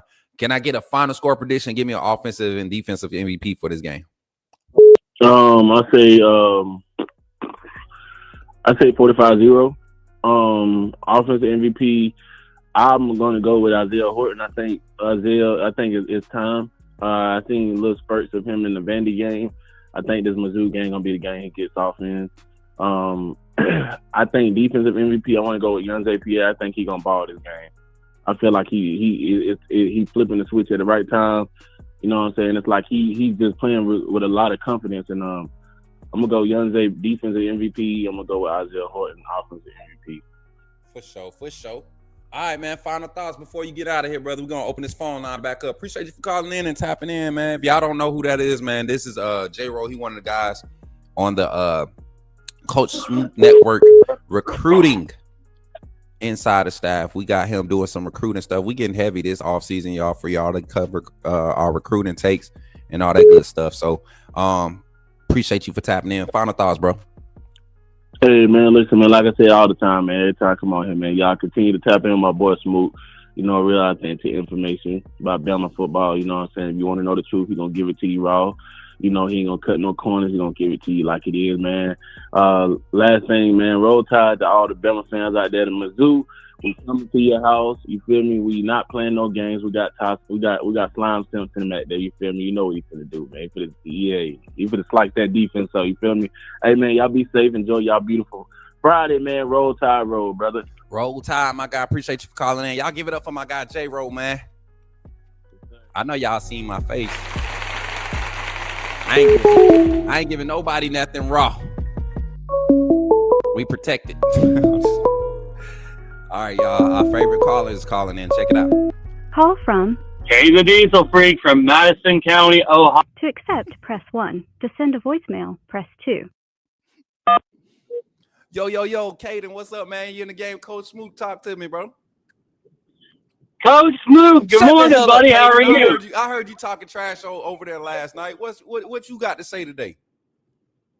I ain't got no trash for you, Coach Smook, so you're good. Okay. I just came on here to say good morning to a guy who's got a set of balls, which I'll give you credit, Coach Smook. I give you credit. Okay, all right, Kaden. You look. I was ready to get hostile with your little head ass, man. What you been up to today, man? You on that road again? Always, Coach Smook, and I'm on a bit of a parts run for Dad, so just running, grabbing stuff. I just already grabbed like 6 hydraulic filters, and they were not cheap. How much was it? And I'm really, like $250 some. Man, you could have donated that to the Coach Smook Network, man. Come on, bro. Sorry, Dad. The boss had already placed the order last night, and like literally after they closed, and he's like, "Go get filters in the morning." So I'm like, "All right." So that's what I'm doing. Okay. Well, Caden, you know this. Who y'all play tomorrow? Who Ohio State play tomorrow? Illinois. And I'm gonna be completely honest with you, Coach Smook. It's gonna be the same thing that it's been the last 5 weeks. Literally, no competition. No competition. I'm just being honest, Coach Smook. We have no competition. The only team that's actually good competition is Oregon. True.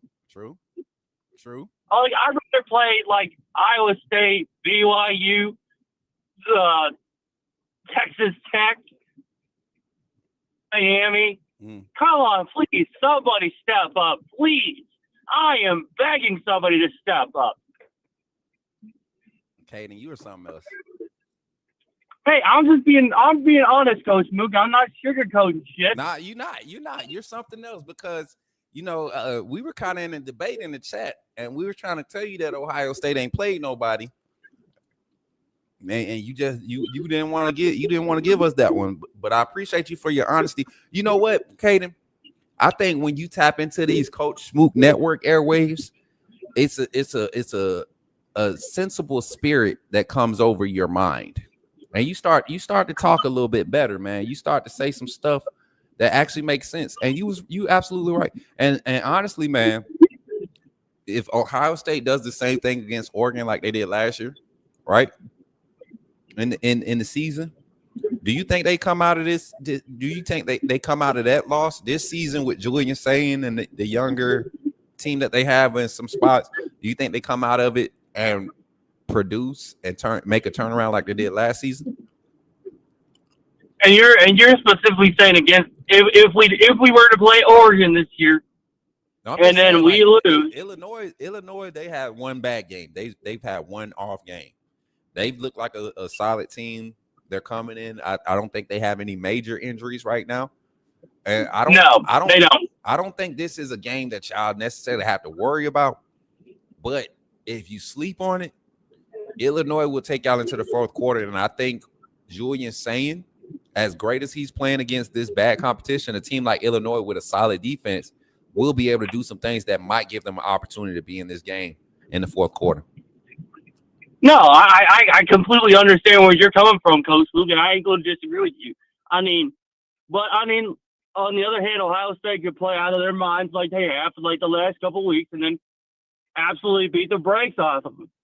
Like there's also that possibility. And Julian Sayin could throw over 300 yards, and Jeremiah Smith and Carnell Tate would just be, eating that secondary alive with Bennett Christian. So there's that possibility. And Ohio State defense, let's be honest, that's a good defense right there. And that's not like a great defense. That's a defense who's hell of opponents to only like a score of total bit in the like score total like 5 points regularly on the average. Yeah. So I feel like our defense could step up and then maybe score a couple touchdowns. And then obviously Julian Sain and, Jeremiah Smith, Carnell, Bennett Christian, I feel like those guys are going to absolutely, play them out. But at the same time, I know them boys are not going to be sleeping. I know that personally. Caden, now don't mess around, let Ohio State lose, and I don't see you no more. I want you to come back around here. All right, every week I need you to check in because you're becoming a part of this AAA family. I'm starting to enjoy talking to you on the phone. No funny business. You are something else. You know that. I said that already. Oh, I know that, Coach Smook, and also I got some bigger news too. What's the big news, Caden? The Diesel Freak might be getting his first girlfriend soon. What? Hold on. We got to give you 2 extra minutes for this. Diesel, where you met this lady at? So so here's the deal. Uh-huh. I'm going on a blind date, but I don't know who. But all I know is it's a beautiful woman, and my buddy set this up, and he's like, dude, we need to get you on a blind date. I got a lot of beautiful women I want to meet. Call a timeout, Kaden. I'm calling timeout. I gotta call it. I gotta use one of my timeouts. I got questions. I got concerns real quick. Caden, you just said, listen to this is how I heard it. Maybe I heard wrong because sometimes I do that. My fiance, she tell me that all the time. But she said like she'll say something and I switched the words around and it makes it sound like a whole statement. But you just told me you're going on a blind date. And I asked where you met this young lady, and you said you don't know, your cousin set you up, but she's a hottie. So it's not a blind date if you know how she looks, Kaden. Right? But like here's the deal. So here's the deal, Coach Smook. Here's the deal. Mm-hmm. It's my friend who set it up. Oh, he set it up. So you know how she looks. You just. He's the only one that knows. I know. He's just told me. Wait, time out, Caden. So he knows. So who do you know how she looks? I completely do not, to be fairly honest. Oh, dang, Caden. What if you get catfish, bro? Like seriously, this is a blind date, and I'm like, okay, I trust my buddy. Like I know this kid, and I'm like, this cat's always good. And plus, I do this landscaping work anyway on the side too. Okay. So, and he pays me like $100 extra to do all the trimming, edging. I take care of the brush. I burned it all, and to be completely fair, he's had no problems with that yard of his. Listen, Caden. I just want to wish you the best of luck, because I know for a fact that you gonna need it and use it. Okay, you're gonna need it. This is a blind date, Caden. Do you understand how crazy that is? Caden? Not that I got anything against it, and I don't know which way you float. What if a dude show up, man? Coach Smook, I trust my buddy, and plus I've known the cat for a long time. Hey, it's not your buddy I'm worried about. I'm worried about who's showing up to put their lips on your lips. You know what I'm saying? Like you got to have some type of concern there. Here's like Smook. I understand what you're saying, but I know it. Like here's the deal. My buddy said it's women. If it's women, I know it's women. Okay. He knows I like straight women. That's truthful. That's truthful fact. Okay. Hey, no judgment here, man. I was concerned about. I know you're fair. I know you were trying to be concerned, Coach Smook, and I appreciate it. I mean, you're like one of the only Alabama fans I actually appreciate on this damn network. Oh, Caden, you acting like such a wussy right now, man. Don't you get sentimental on this show? You know I hate Ohio State. Well, you're the only one that actually has my respect. All right. Unlike a couple other morons. but I won't get into that subject. Hey, you ain't been back over there messing with my little homies, have you? You ain't been. I seen you last night on the show. I know how you look, Caden. I know how you look. You better not be over there trying to bully my homies. You was nice last night. Don't be over there bullying my homies in that chat. You understand? We cool, right? If you cool with me, you respect my homies too, right? Of course, Coach Smook, of course. No, like I don't you, like like that you tone. should I don't like that tone, Katie. You laughing while you saying that. You gotta get off my phone now. I appreciate you calling in, man. You sound like you up to some mischievous stuff, Katie. I'm being honest with you, Coach Smook. I'm being honest with you. Okay. Hey, like I'm being honest with you. If I wasn't being honest with you, then I'd tell you.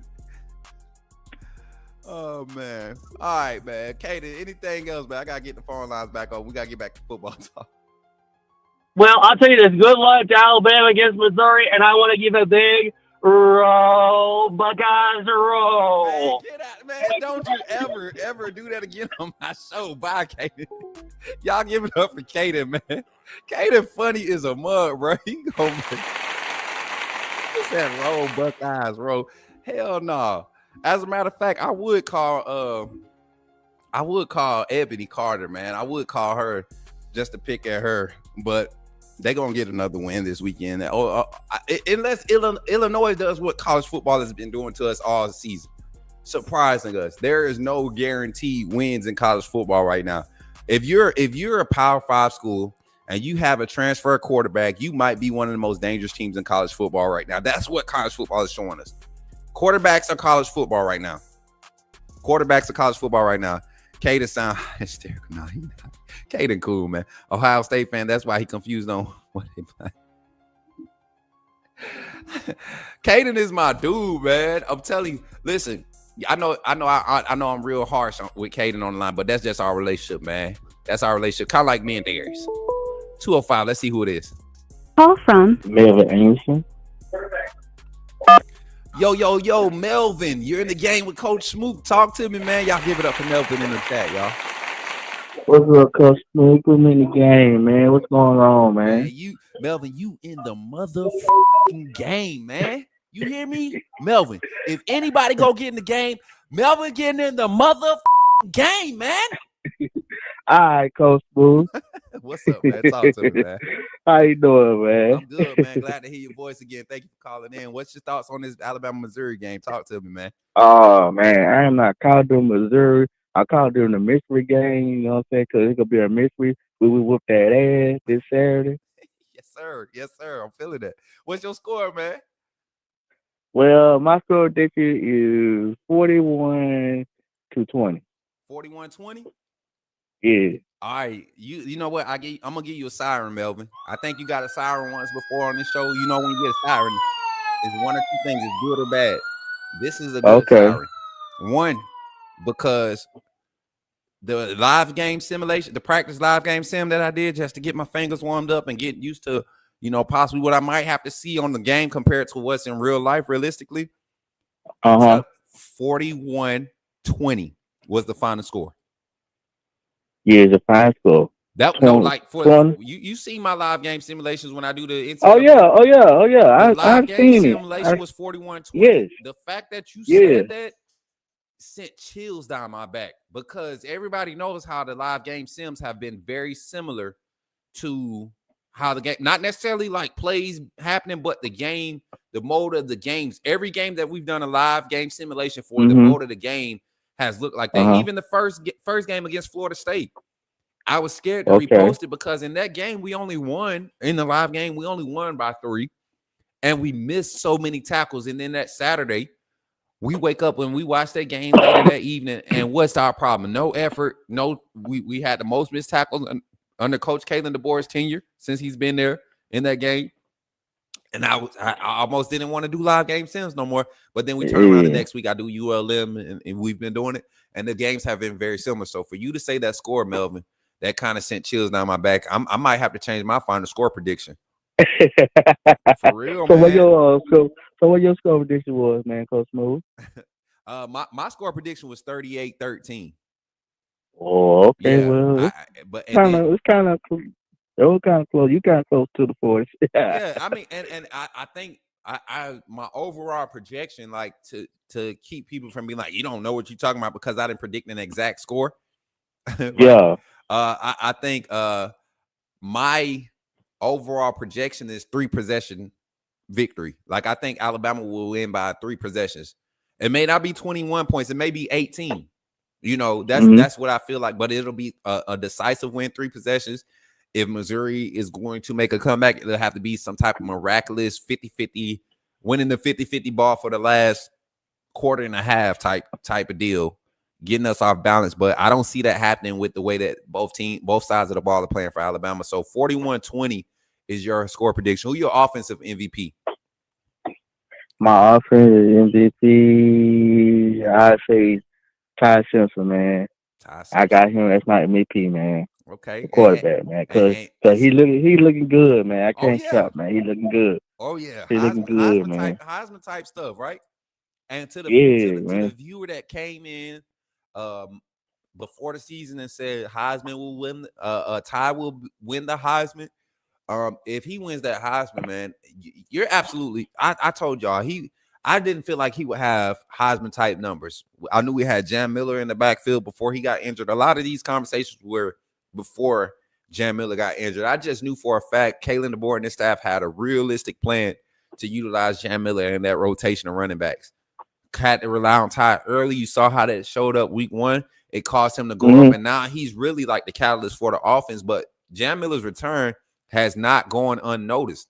I'm not saying he will be the focal point in the offense, but what he's able to do gives Ty 6 or 7 plays in a game where he doesn't have to worry about making a read. He just got to hand the ball off. 6 or 7 more plays in a game where he doesn't have to make reads. He just hands the ball off and gives it to a quality running back. So I like that. So Ty Simpson, and who's your defensive MVP?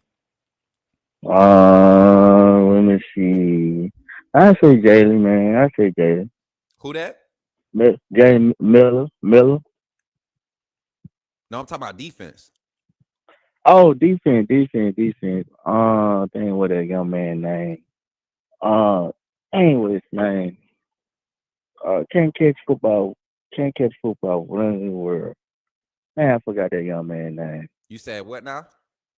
I'm talking about the young man, the one who kept missing the football. What's the young man name? Talking about Ryan Williams? Yeah, him. He ain't on defense, man. He on offense. I understand he dropped the ball like a DB sometimes, but he definitely on offense, man. Okay, I'll try. Look, I'll give you a choice from each level, because I think these are 3 names that from each level that will have big games. Somebody said it earlier, Yanzi Pierre. I think he's a guy that you consider might have a big game, right? Yeah. And right. At the second level, I think like the first caller said, or the second caller, J-Ro, he called and said Justin Jefferson. I think that's a guy that you consider. And in the secondary, I think this is a game made for Keon Sabb in his robber element. That robber safety element, this game is going to be for Sabb. We saw him settle down last game and create a big turnover. I think we're going to see the same thing. So think about those 3 tomorrow. And tomorrow when you call in, we'll talk about it there. I appreciate you for calling in, Mel. Okay. Yeah, man, appreciate the show. You know what I'm saying? What up, chat? What up, everybody? I missed last weekend, man. I had to go to a funeral. Look, man, I'm glad you're back with us, man. And you know, I remember you called in and told us about the funeral. We was definitely had you in our prayers, man. So just know you got the family. You got your family, your AAA family behind you, man. Yeah, no doubt. Yeah, but I'm back now, so we got that out the way. Put my nephew to the ground. You know what I'm saying?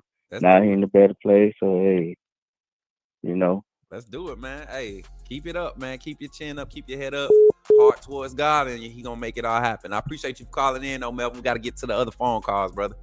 All right, man. Roll Tide, my guy. Roll Tide, bro. Yes, sir. Shout out to Melvin, y'all. 734 on the line. Let's see who it is. Man, it's D-Wade, Coach Smook. Put me in the... To accept. Yo, D-Wade. What's up, man? You in the game. Man. Offensive coordinator, play caller. Boy, I ought to fire your ass up, boy. Talk to me. Listen, Smook. Let me talk to you, bro. Let me talk to you, bro. Because you try to put Timberland boots on me in the comments, bro, because Timberland of my boots comments. with mud red mud. I'm talking about down country road, wet red mud on your Timberland boots, and you can't change them, and you're at school, and you got to make a decision if you're gonna walk around in your socks, or you're gonna walk around in your busted gym shoes, or you gonna walk around in them Timbs. Your choice. Talk to me though. What's up, bro? Duh, what up, Smooth? Man, listen, bro. All I'm saying is, with that play call, bro, I don't know. It didn't look right from the start. And Jerm was tiptoeing, trying to get through the hole. And I was like, it just probably was too risky. At that point in time, we needed to score. We in the red zone. I would have rather liked an out route to Quavers or a lots over the middle. Just something that just we've been doing. That Wildcat, we ain't ran Wildcat all year. We have. Kevin Riley Kevin Riley ran Wildcat second game of the season. Okay, well, I would have rather have Jeremy Bernard, Wisconsin game. He ran it, and then we just been talking about all the gadget plays that Ryan Grubb has been throwing in the game. They have. I love them. They have been, but think about it, they haven't been in convenient moments. They've been in clutch moments. They've been in pressure moments. The Caden Proctor conversion was on third down. The pass to him. The handoff to Caden Proctor was on third down. The shovel pass to Bernard out the backfield was on third and goal in that game. Like a lot of these play calls, these gadget play calls that we're seeing are in pressure moments. Now, I agree with you. I think Jeremy Bernard did tip that he was going to run, but I think it was tipped because you saw the hesitation. Everybody on the offense looked to the sideline after Ty Simpson motioned out because the defense did not shift. Go look at this. Go look at how they shift. They didn't send a linebacker out there to cover Ty Simpson. They just shifted. Okay. They shifted the safety, shifted over. They basically what Alabama does. They'll walk a safety down and the backside coverage or whatever it is, whether it's the corner or the safety, they're going to shift basically to cover that backside hash. And I would have rather have I think Riley would have did good with that play. I agree with that. I don't dislike the play call. Maybe you can put a different person in there. Somebody's a little bit more shifty. Yeah. But I do not dislike the play call because, like I said early in the show, you run that play with Bernard, right? You run it with him because he's already shown you that we're willing to let him pass this ball if he has the ball in his hand behind that line of scrimmage and is eligible to pass. Like Bernard showed us that. So that's why I say it's not a bad play call, regardless, of how it ended. I think it was the perfect play call, but because now you got this is my Ryan Grubb hat. Same play, same motion off of Ty Simpson. Except this time before you snap it, Ty Simpson comes back in motion towards the line of scrimmage. He don't have to be set behind the line of scrimmage. He comes in motion. You snap it to Jeremy. He pitches it back right to Ty. And now you think it's a reverse pass to the strong side that Ty's flowing to, and Ty gonna plant his foot and throw it back across the field to Ryan Williams on a freaking release down that same sideline he just motioned from. Or, like you said, where's the tight end quick out? You can get a tight end leak off of that look. Real quick.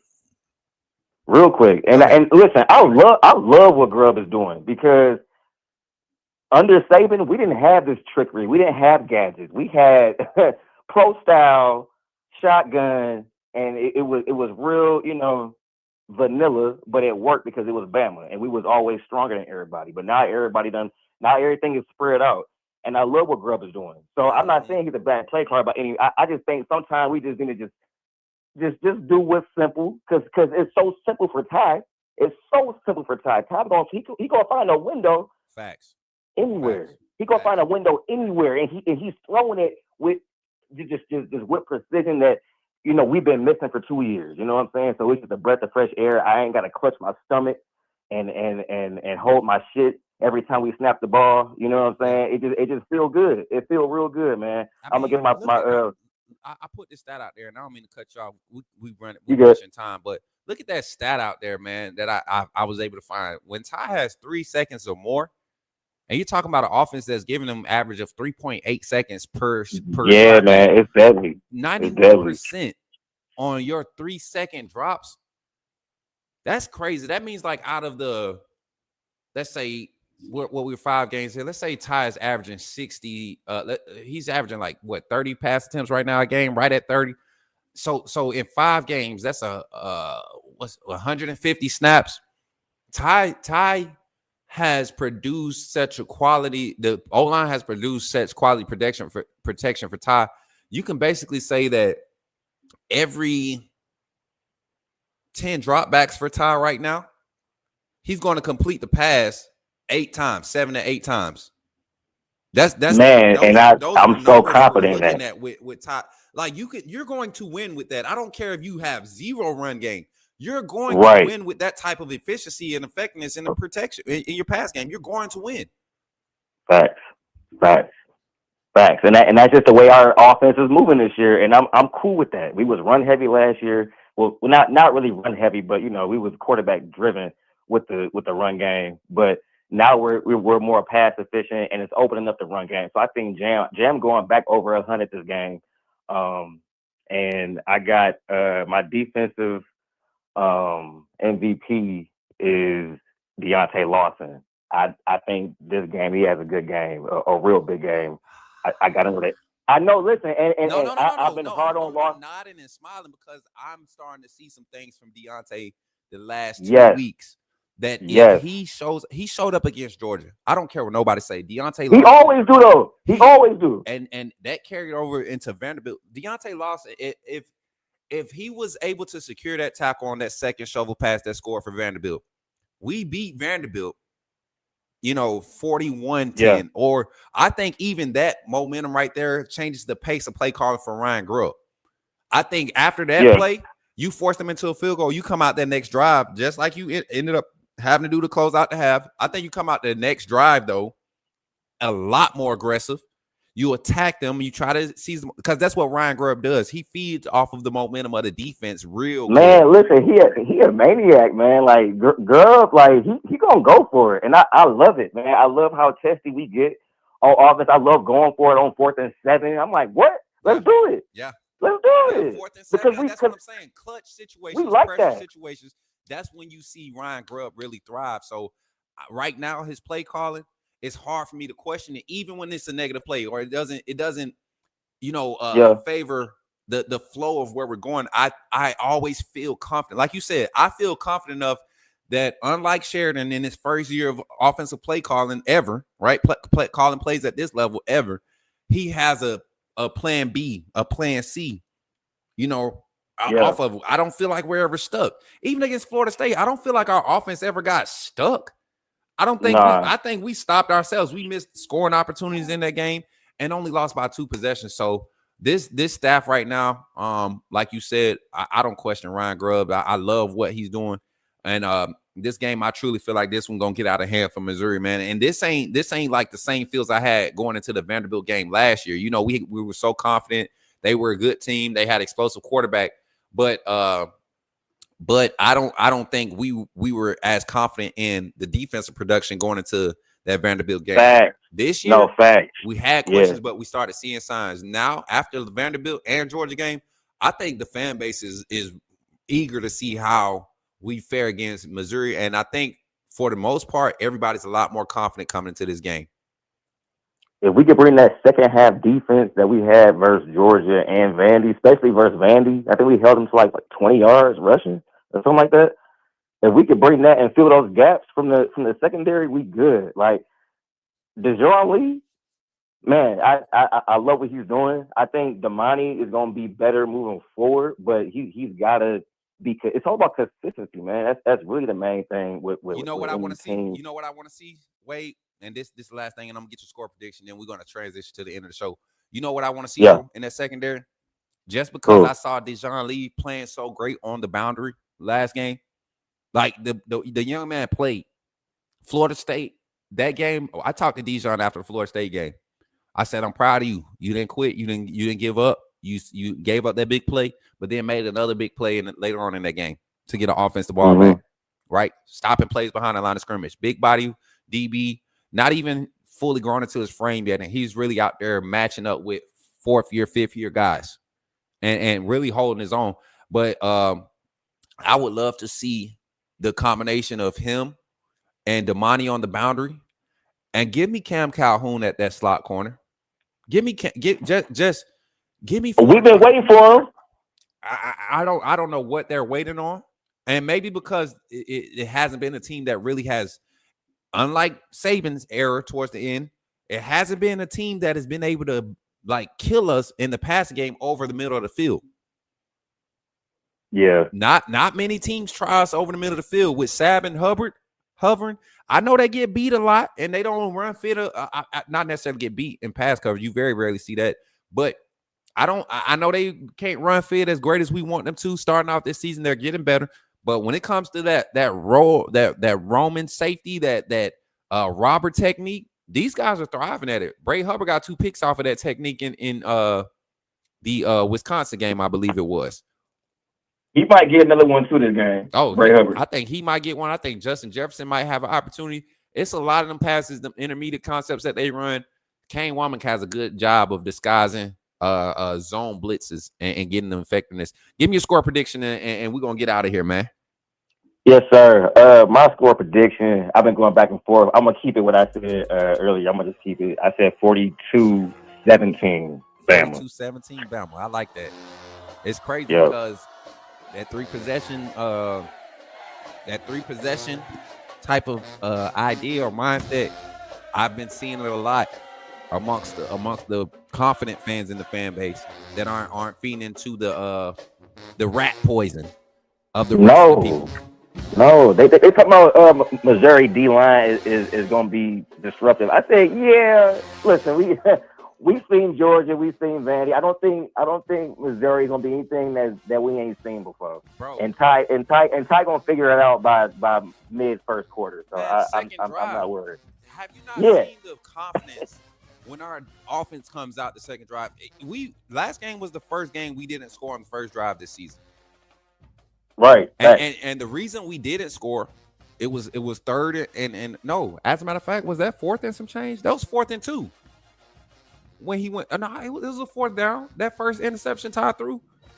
Yeah, it was 4th and 2. 4th and 2, yeah. And I mean, if you're going to gamble on it, gamble it near the goal line. If they pick it off, it's basically a punt, right? Put your defense in a good position to not be with their backs up against the wall. So I'm not mad at it, but at the same time, this is one of those games where I just want to see Ty just rip them. Like the same conviction he been throwing with the last, 4 weeks. I want to see that because if he does, this secondary is homeless shelter butt. They almost this secondary they won't. Nobody won't say it right now because they haven't seen anybody that's really going to test them.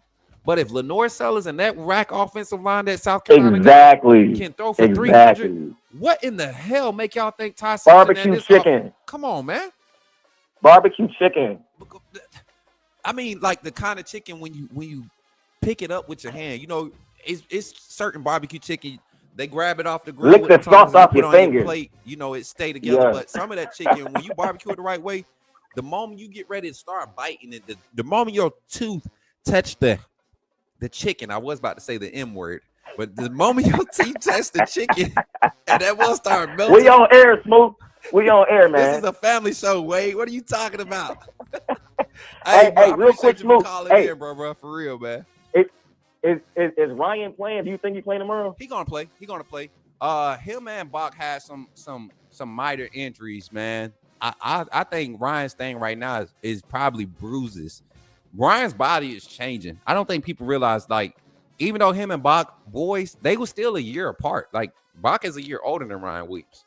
So his body, Ryan Williams, last year, he came into college while still coming through the latter stages of his first puberty trimester, if you want to say, or bimester. I think it's 2 phases of puberty for the male human species, right? But so you're looking at this young man, his body's developing.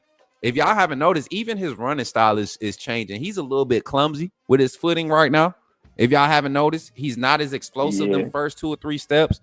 Still electric, just not what we saw last year when he was, the young gun and body wasn't in the changes. He didn't have as much weight on his frame. Now, what I think is happening right now, past the catching thing, that's something he just got to break a bad habit he's been doing his whole life. Ryan Williams has never used his hands for real. That's been his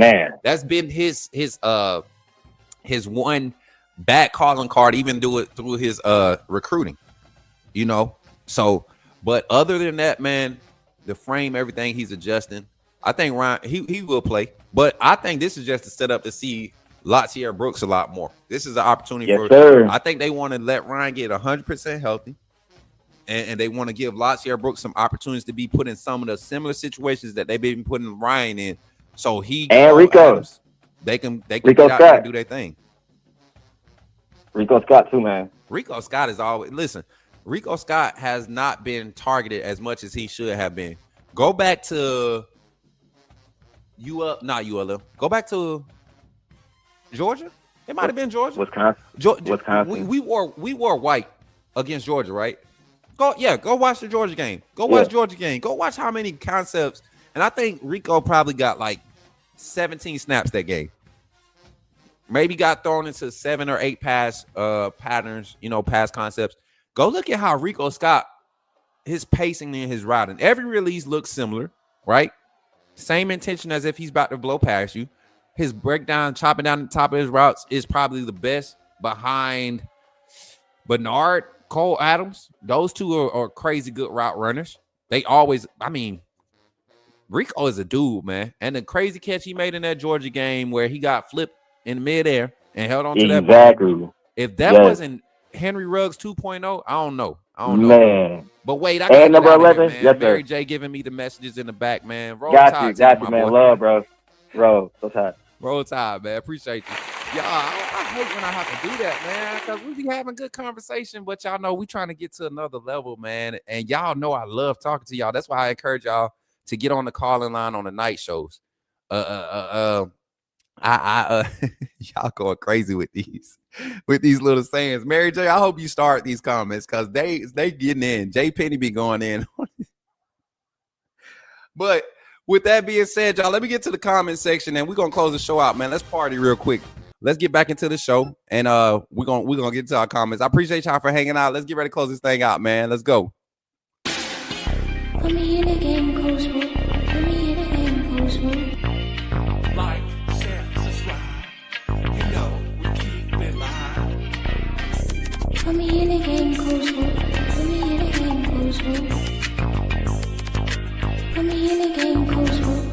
Put me in a game, Coach Smook. Put me in a game, Coach Smook. Put me in a game, Coach Smook. Put me in a game, Coach Smook. Put me in a game, Coach Smook. Like, share, subscribe. You know we keep it live.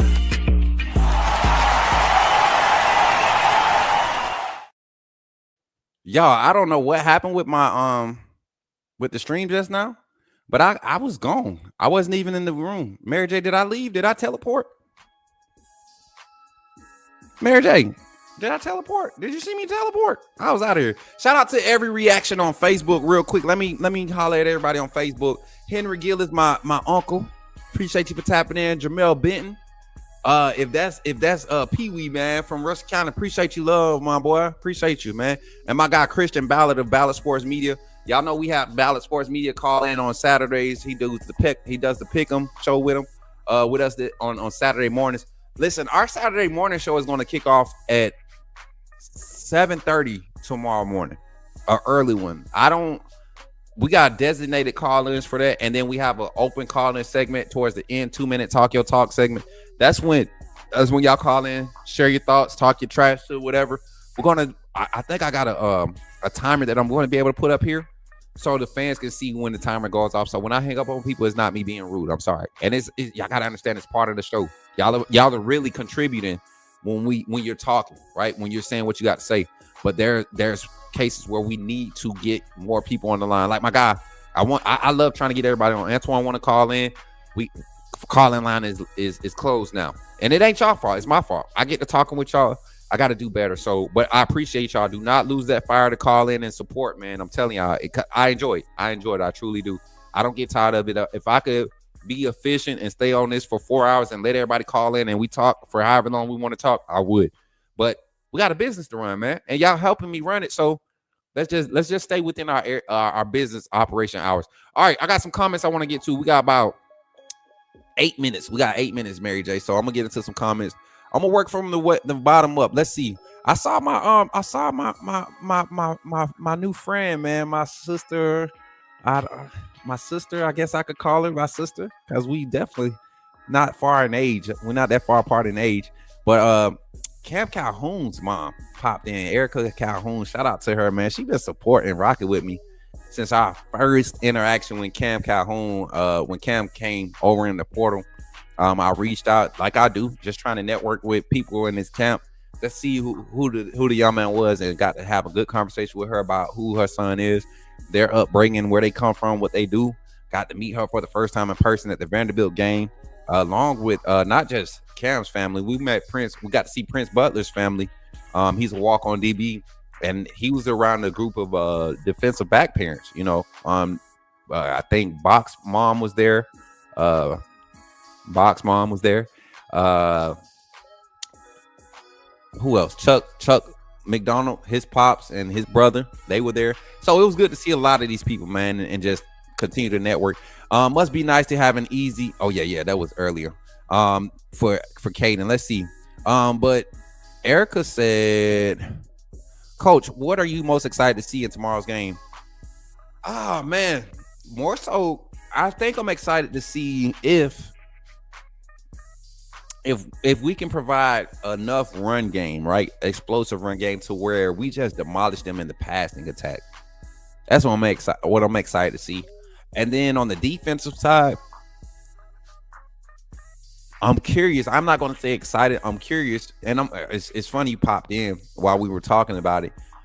I'm curious to see the linebacker production in this game with Ahmad Hardy. He's supposed to be this physical back. Got the most broken tackles against, 4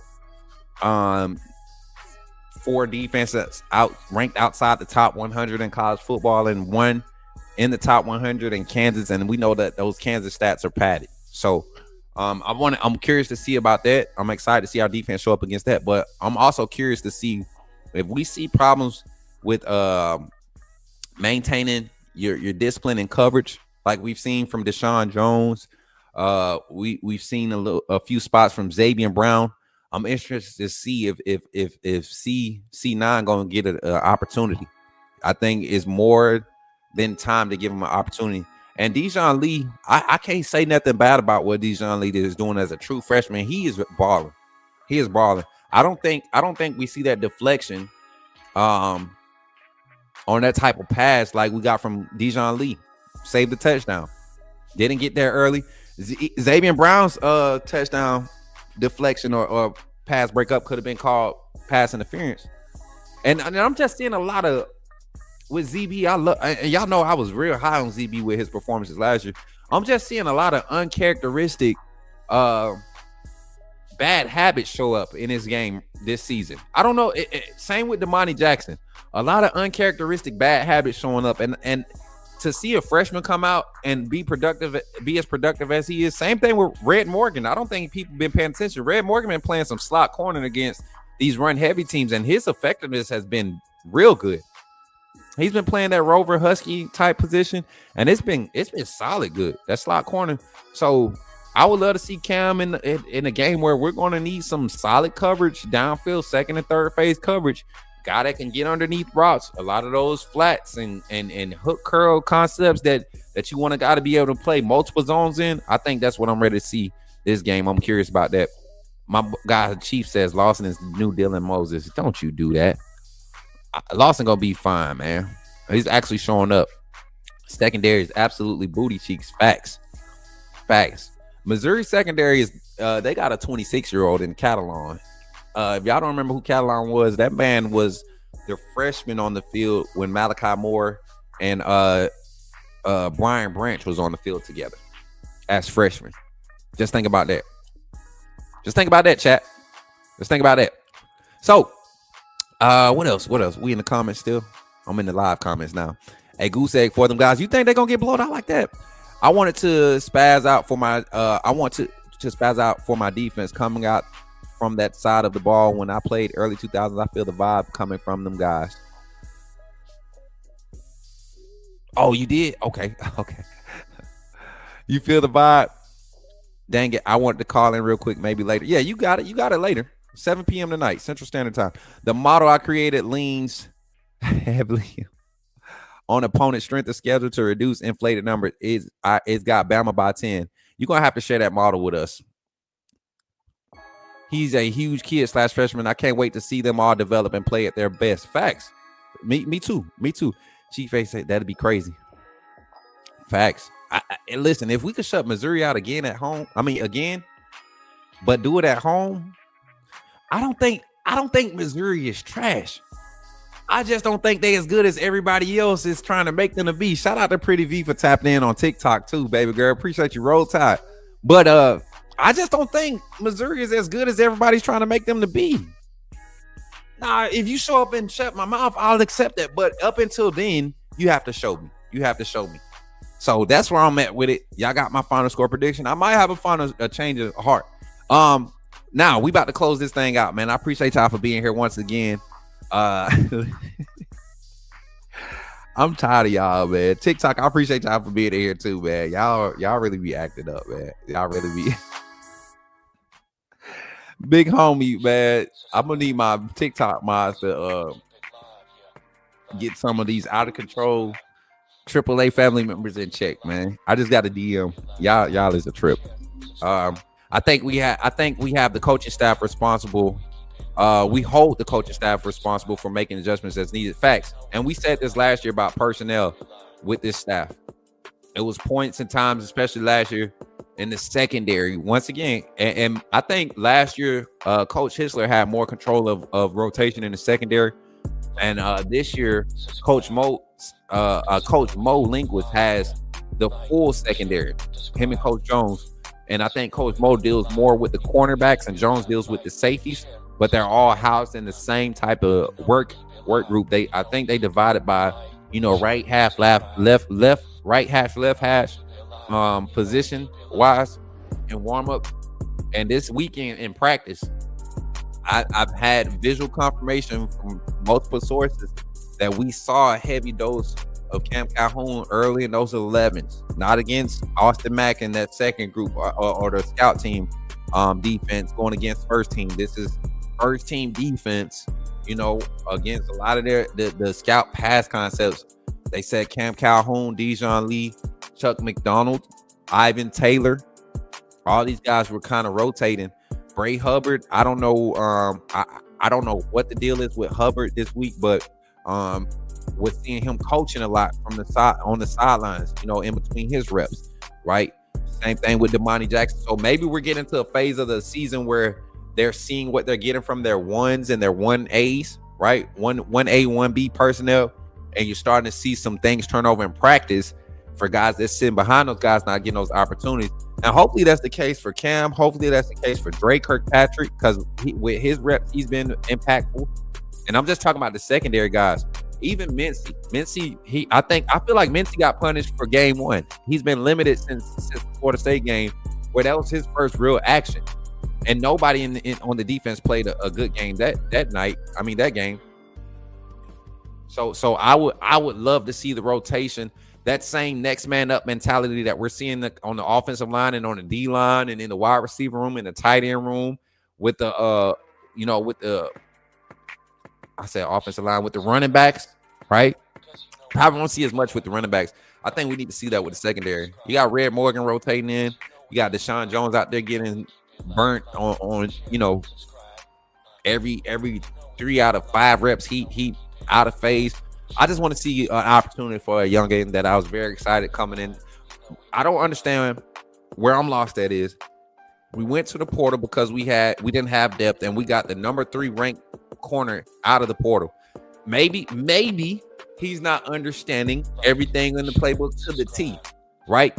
He probably can't read the playbook front and back with his eyes closed, right? He probably can't.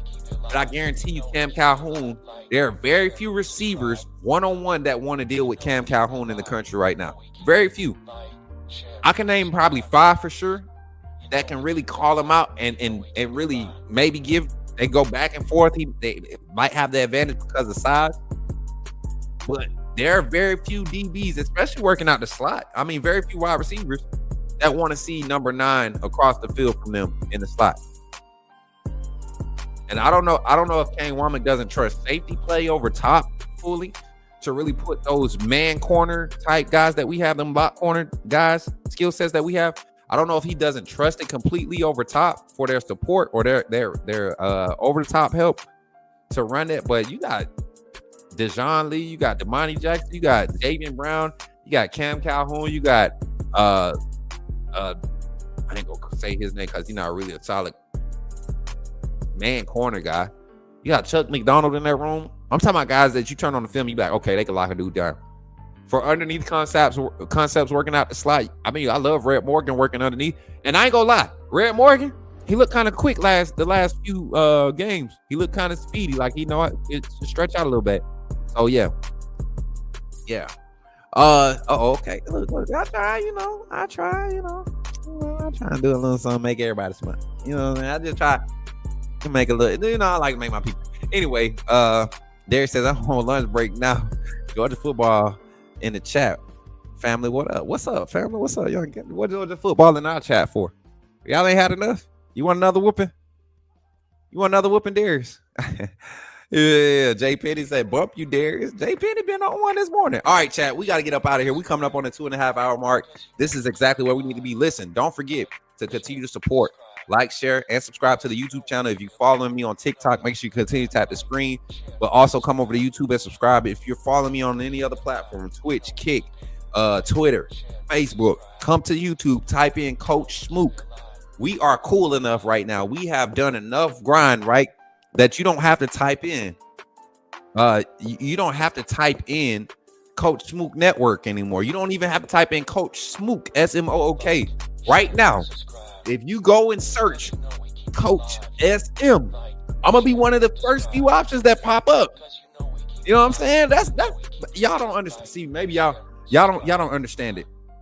Y'all don't understand it. So when I first started my channel back up in May of last year, when I used to ask people to go and search for me, it used to be kind of embarrassing because I'd be like, yeah, go look me up, Coach Smook on YouTube.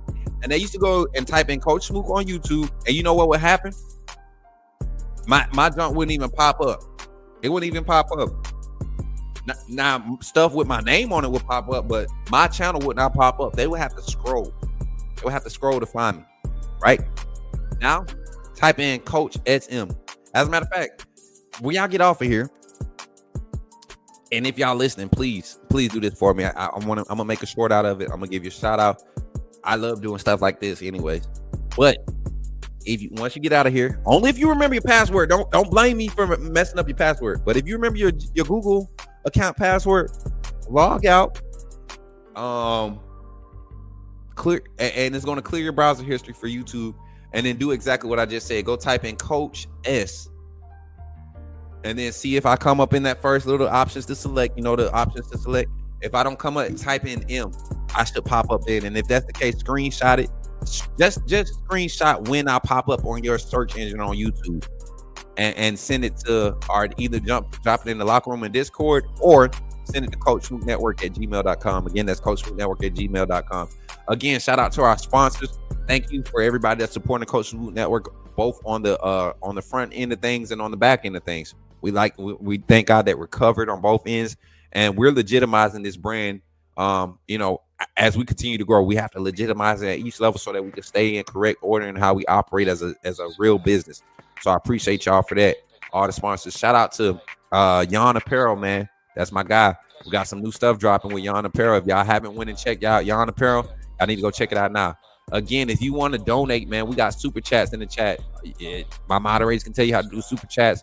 But we also have Cash App. That's the QR code you see right up here. I keep pointing to the wrong side because I'm looking at the screen and it's on that side on my screen, but it's on the top left for y'all screen. And I'm pointing to the top left on y'all screen now. Look at y'all. Won't he do it? But that's the Cash App. If you want to donate that way, scan that QR code.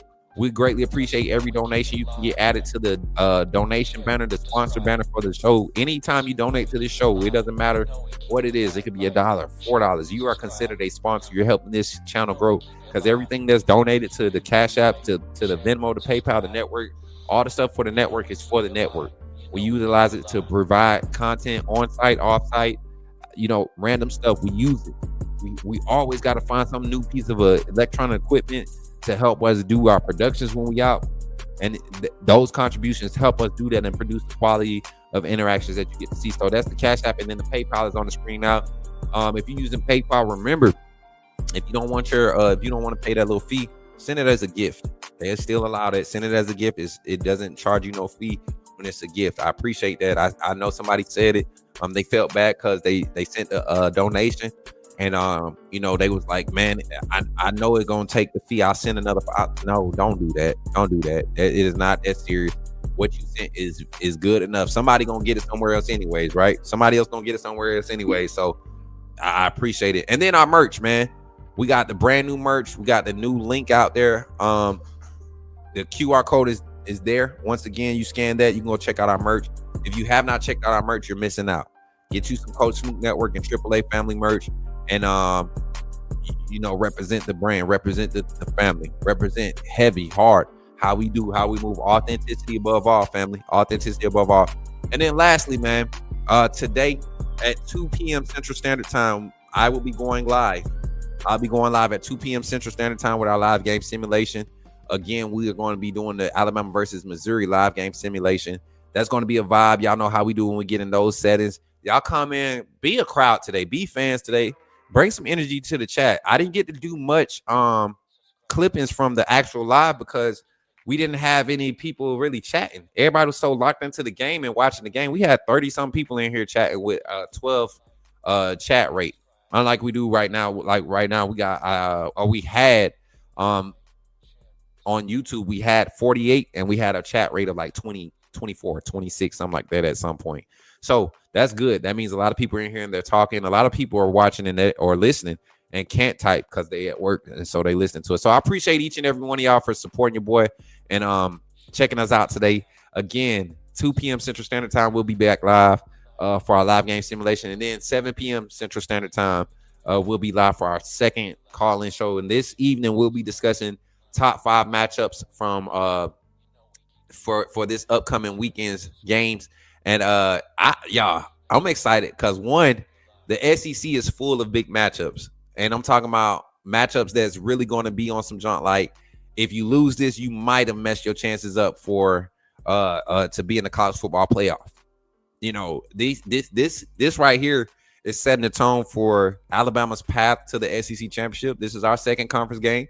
This is their second conference game. No, this is our third conference game. This is their second conference game. So it's setting it up for the big gauntlet part of our schedule. We're in our gauntlet right now. Actually, I would say the rest of our schedule is a gauntlet. Truly, I truly believe that. So tap in with the call-in show. We're going to talk about the big games this weekend. Discussing, of course, Alabama, Missouri. We'll have a conversation around that. More so just conversation, not breaking down analysis and all that. Just talk about what we feel is going to happen in this game. Oklahoma, Texas, Red River rivalry. Going to have Jason Watkins tap in tonight so he could talk about that. We'll be having a segment with that, 15 minutes. Georgia, Auburn. I'm trying to get Jason and Flawless. I'm trying to get both of them on tonight to mediate a bout between them for the first 15 minutes. Then you got Georgia, Auburn.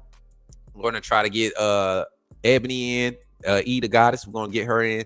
Y'all know y'all love our energy, me and Ebony's energy together when we on screen together. So that's going to be a vibe. Then Indiana, Oregon. We're going to see if Indiana for real. They shut us up earlier this season. We're going to see if they for real against Oregon. We're going to really see. And then Florida and Texas A&M. I know Florida's unranked, but have they rebounded after that big upset against Texas? A Texas team that I didn't feel like was good anyways. But this Texas A&M team, they were good last year. They were quiet good last year. Marcel Reed and his offense, they looking good. Defense plays physical. The secondary is one of the best in the country right now. No big names in that secondary, but they're showing up. Pass rush is there. This defense, and they're not like a dominant stat team. They just make big plays in games. So I like A&M and Florida matchup. We're going to talk about all of those tonight here on the Coach Smook Network. So with that being said, I appreciate y'all for tapping in. And remember, when you see me in the streets, holler at me and say, put me in the game, Coach Smook. I'll catch y'all on the next one. And I'm going to leave y'all with a big roll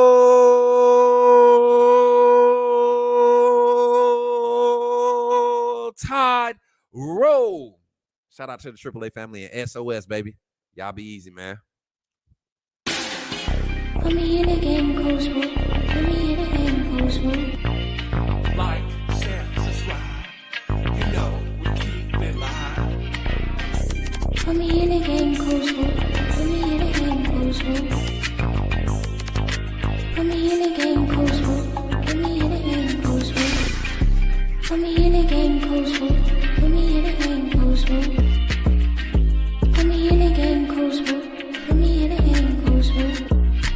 Like, share, subscribe. You know we keep it live.